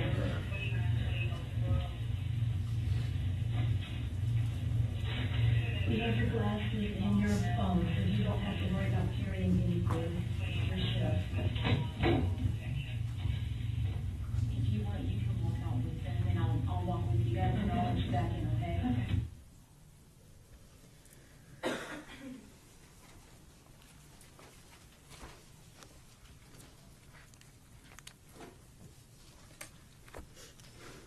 That concludes the state publishing, State's Exhibit 55. All right, it'll be admitted into evidence subject to my prior ruling. May I continue, Your Honor? Yes, please. Thank you. Now, I think we all heard the conversation there. I do want to touch upon a few things that were in that conversation. I want to point your attention particularly to when you were talking about a timeline. Do you recall that? I do. And I believe you were looking through Tracey Nix's phone, Correct. and you took some photographs? I did.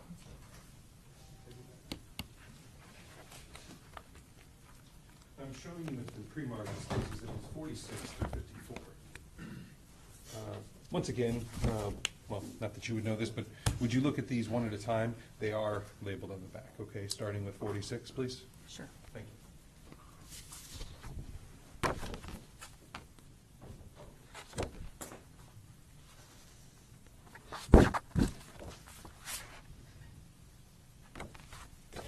And do you recognize State's Exhibit 46, ma'am?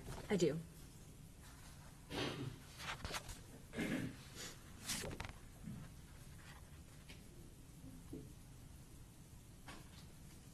And what is State 46?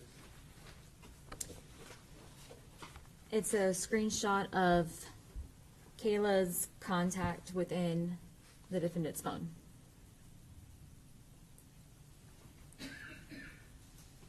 And does that fairly and accurately depict what you observed on her phone when you took that screenshot? It does.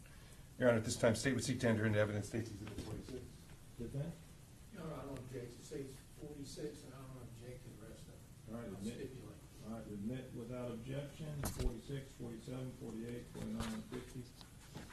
That means, whatever, 51, 52, 53, 54. All are admitted into evidence, published as you so deem appropriate. Okay. Thank you. So what was 46 again? It's the screenshot from the defendant's phone of Kayla Shock's contact, as well as showing a missed call at 11:08 a.m. Thank you, ma'am. If you wouldn't mind, would you go to State's Exhibit 47? What does that show? It shows, again, it's Kayla's contact in the defendant's phone showing an outgoing call lasting 2 minutes that occurred at 12:14 p.m. Would you please go to State's Exhibit 48, please? What is that? It's a contact within the defendant's phone, Brendan Knight. It's showing a missed call at 12:25 p.m. State's Exhibit 49.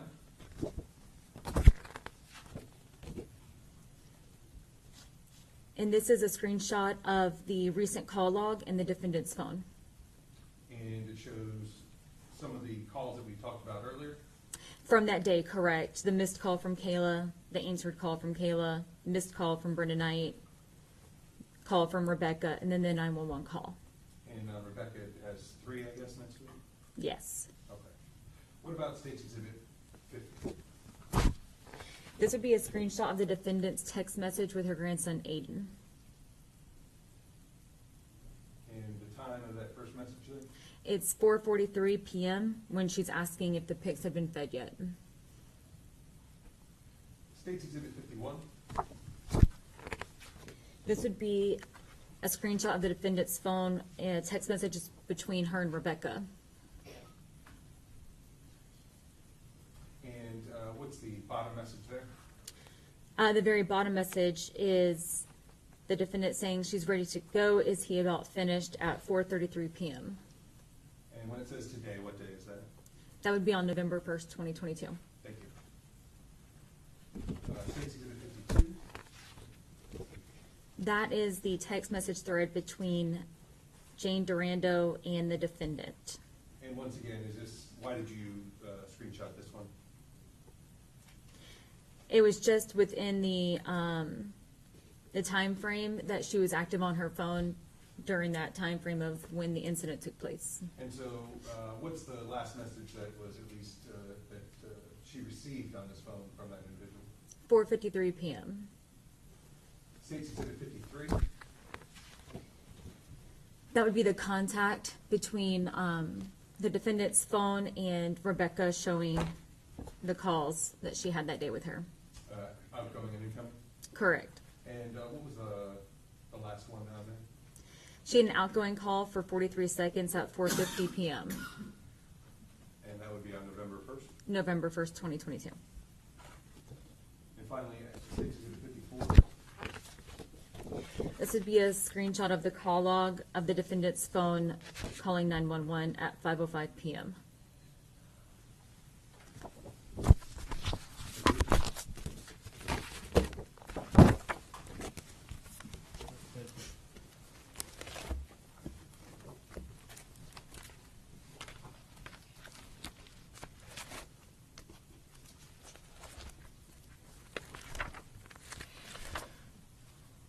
So after finishing your interview with her, what was the next step that you did in this case, ma'am? I briefly spoke with Kathy Walker privately. And is that the individual that we saw on the video? Correct. After speaking with her, did you speak with anyone else? I then reported to Beef O'Brady's. Okay, what was the purpose of that? I reported to Beef O'Brady's to see if I could obtain video footage of the events that had taken place earlier in the day with Tracey Nix. Beef O'Brady's. And were you able to discover if there was a video? I did discover a video. And was that taken into evidence eventually at one point? It was. Following, speaking of the Beef O'Brady's, how long have you been with the Hardee Sheriff's Office again? About 12 years. Are you rather familiar with Wauchula? I am. How far is the Beef O'Brady's from the defendant's house? Approximately between 3.5 and 4 miles, depending upon route. Sure. Average amount of time? In between 7 to 9 minutes. So, following obtaining or at least discovering the existence of that video at Beef O'Brady's, what was the next step in your investigation? The next step was the next day. I went out the following morning and spoke with Mr. Nix. Mr. Nix, is that, how do you pronounce that? Is it Nix? Noon Nix. And so, so you went out and spoke with him? I did. And did he speak with you? He did. And I guess you might have spoken to some other people also. Who else did you speak with in this matter concerning the investigation? I then reported to the victim's residence and spoke with her father, Drew Shock. And he spoke with you? He did. And so you've spoken with several people at this point. What was your next investigative step in this case? I then reported to the medical examiner's office to What speak with the ME. And what was the purpose of that? To collect evidence and for her to brief me on her investigation. And did she do that? She did. And when you got there, did you collect evidence? I did. In particular, what items did you collect? I collected photos of the victim, footprints, x-rays, the onesie that she had on, multicolored blankets, multicolored teddy bear, and other biological evidence. Okay. I want to focus on the onesie and the blanket. Okay? Okay.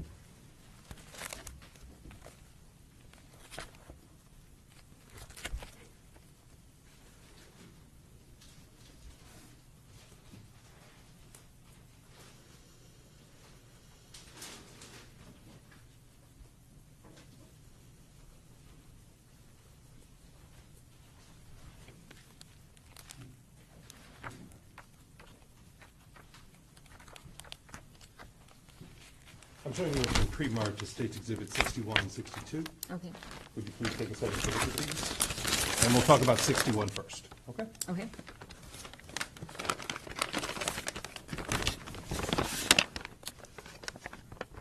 You good to proceed? Yes, sir.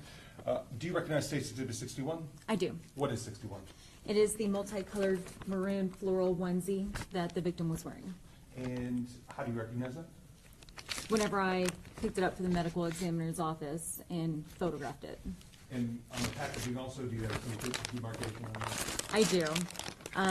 It shows that I was the seizing agent of this from the medical examiner's office. And does that appear to be in the same or substantially same condition as when you collected it? It is. The statement contained in evidence States Exhibit 61. Okay. All right, admit without objection, publish as you see fit. Okay.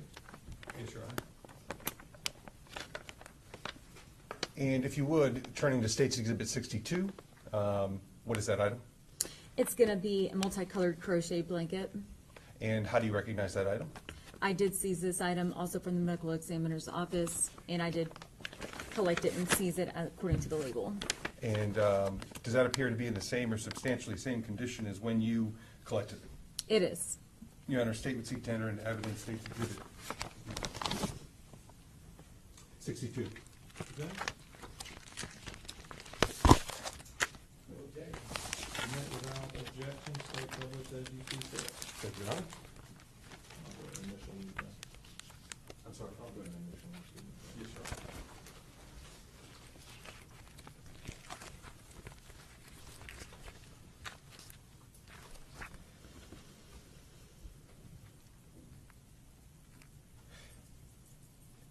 As far as, we've talked about the interviews with the Ms. Tracey Nix and some other various individuals, and we talked about your evidence collection. Was there any further steps, investigative steps you took in this case? Other than we've already talked about? Not that I recall, no. At this time, I have no further questions. All right, thank you. Go ahead, defense, if you have already crossed and ready. Thank you.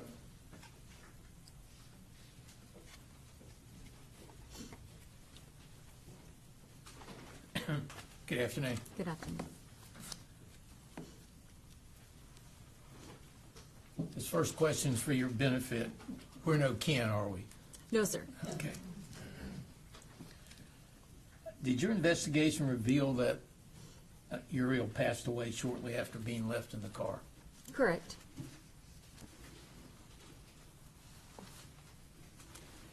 And in your interview with Tracey Nix, did she indicate that she had had the child, Uriel, 4 days the week before? She did. And when you spoke with her that day, November 1st, could she remember where she parked the car? She could not. She couldn't say if it was in the garage or if it was under a tree, am I correct? Correct. She went back and forth. Okay. I think it was later determined it was under the tree? Correct. Okay. All right. Did she tell you that she didn't expect to have Uriel that day? She did. It was kind of like a last minute thing? Correct. Okay. Obviously, we've seen the video. She was pretty upset and crying when she was talking to me, that probably the whole time. Correct. Okay. Was she cooperative? She was. She answered all your questions? She did. Any reason to believe that she told you anything other than the truth? No reason to believe otherwise. Okay. And at the conclusion of the video, you indicate you were taking her somewhere. I did. Okay, and you did take her somewhere. Where did you take her? Objection, Madam President. Sustained.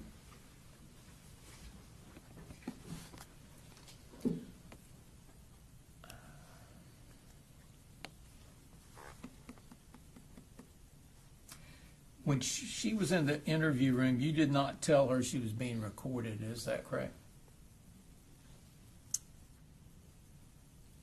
I do not recall. Don't recall if you told her that? I don't recall. Okay.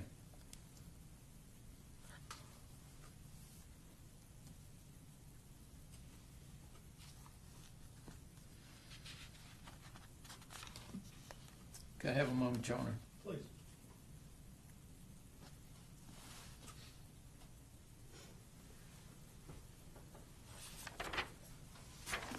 That's all I have. Thank you. All right, thank you. Hold on a second, Mr. Coleman.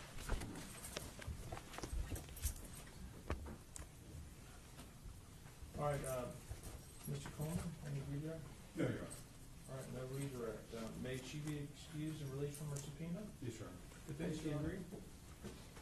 You do agree, defense? Yes, sir. All right. Detective Fletcher, have a nice day. You're released from your subpoena. Go about your business, whatever that may be. Yes, sir. Thank you so much. Okay. At this point in time, I'm going to end the proceedings for the day. So we're going to give y'all, the ability to go home. Let me go over a few things with you.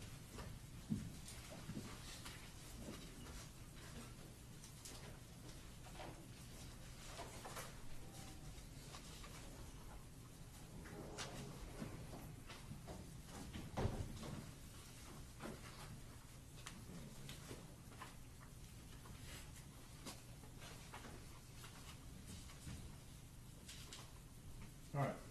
As I indicated before the trial started, you as the jurors will decide the case based solely on the evidence presented in this courtroom. This means that after you leave here for the night, you must not conduct any independent research about this case, the matters in this case, the legal issues in this case, or the individuals or other entities involved in the case. This is important for the same reasons that jurors have long been instructed to limit their exposure to traditional forms of media and information such as television and newspapers. That's why you're not going to be going on to any social media or news or other sites about this matter. You must also not communicate with anyone in any way about this case, and you must ignore any information about the case that you might see while browsing the internet or your social media feeds. Do what you do in the evenings, get some rest. We're going to start back in the morning. I had you here at 8:15. Does that work for y'all? Yes, sir. Okay, let me speak with the defense and the clerks real quick, and we're going to give you a set time. I'll let you know specifically what time. But with that being said, I'm going to adjourn for the day. I'm going to release the jury, then I'll speak to the defense and the state. All right? All rise. All rise. Leave your notepads on the stuff just please.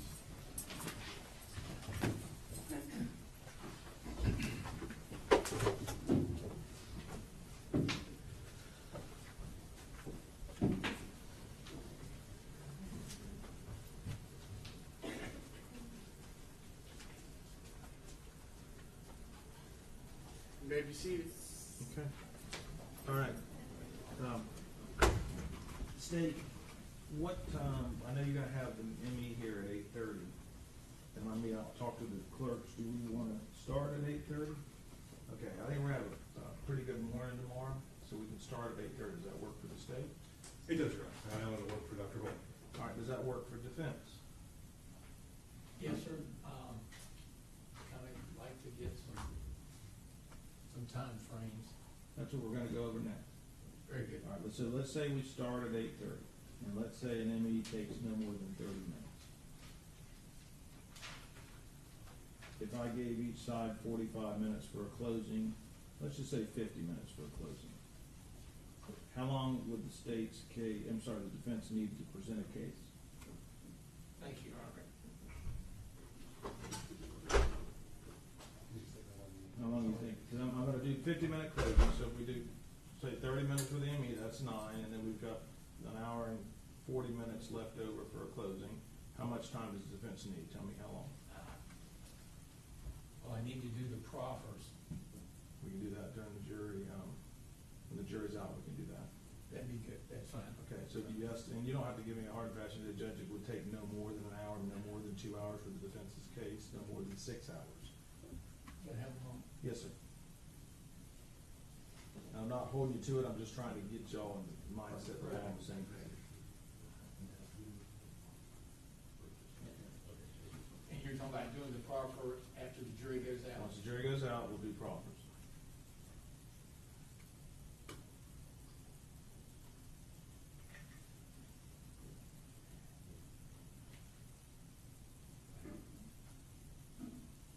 Hour tops. Okay, so I'll look at the defense case for 1 hour. So the way I look at it is we go to 9, we go to 10, we do closings. Then I would, charge the jury, send them to lunch in here to start deliberations while they eat lunch. Unless y'all want me, if it goes longer than that, then we'll reevaluate and decide do we want to do closings on Thursday. Can you all be prepared for closings tomorrow? Yes, sir. Absolutely. Okay, so if it goes 2 in the afternoon, then we may call it an early day and just do closings Thursday, but if it looks like we're done with everything around the 12:30 mark, then we'll start, okay? Is that agreeable to the state defense?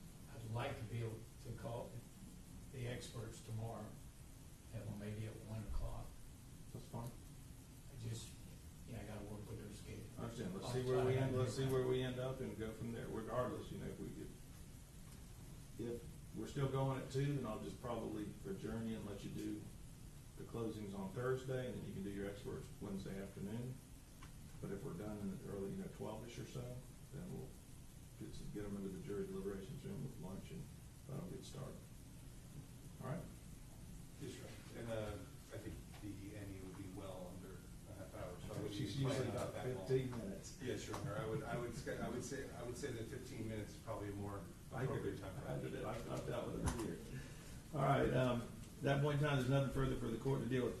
I do want to go over some of the charging instructions. You ready for that? You want to do it in the morning? Prefer to do it morning. Okay, let's get here at 8 o'clock. Okay?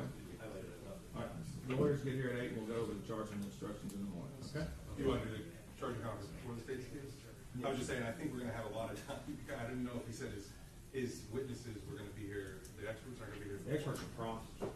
Well, the proffers, but I thought he said only they were gonna be here at 1 o'clock in the afternoon. But I gotta do the charging before I send out the jury. Oh, I understand, Your Honor. I just know we were gonna have a time frame between if the ME is done in 15, 20 minutes, we're gonna be done before 9 a.m. and his witnesses aren't gonna be here for like 4 or 5 hours. Yeah, but if the ME's done at 9 o'clock, let's say that, and he has no witnesses, but you're saying, the witnesses you're talking about are the proper witnesses, but you have another hour of other witnesses. We do have one. Correct, so he's gonna have an hour for his witnesses. Okay. I just didn't know if you wanted to do the proffers before the jury was instructed or. No, I'm gonna do the proffers once the jury's instructed and then deliberations. Okay, then I take back what I said, Your Honor. Because what I'll do is, I just get here at 8, and then I know what your instructions are, and I know what your instructions are, I just need to go over a few of them. It's only gonna take 5 to 10 minutes, I don't think. I agree. All right. Thank you. Take care. Thank you. All rise, please.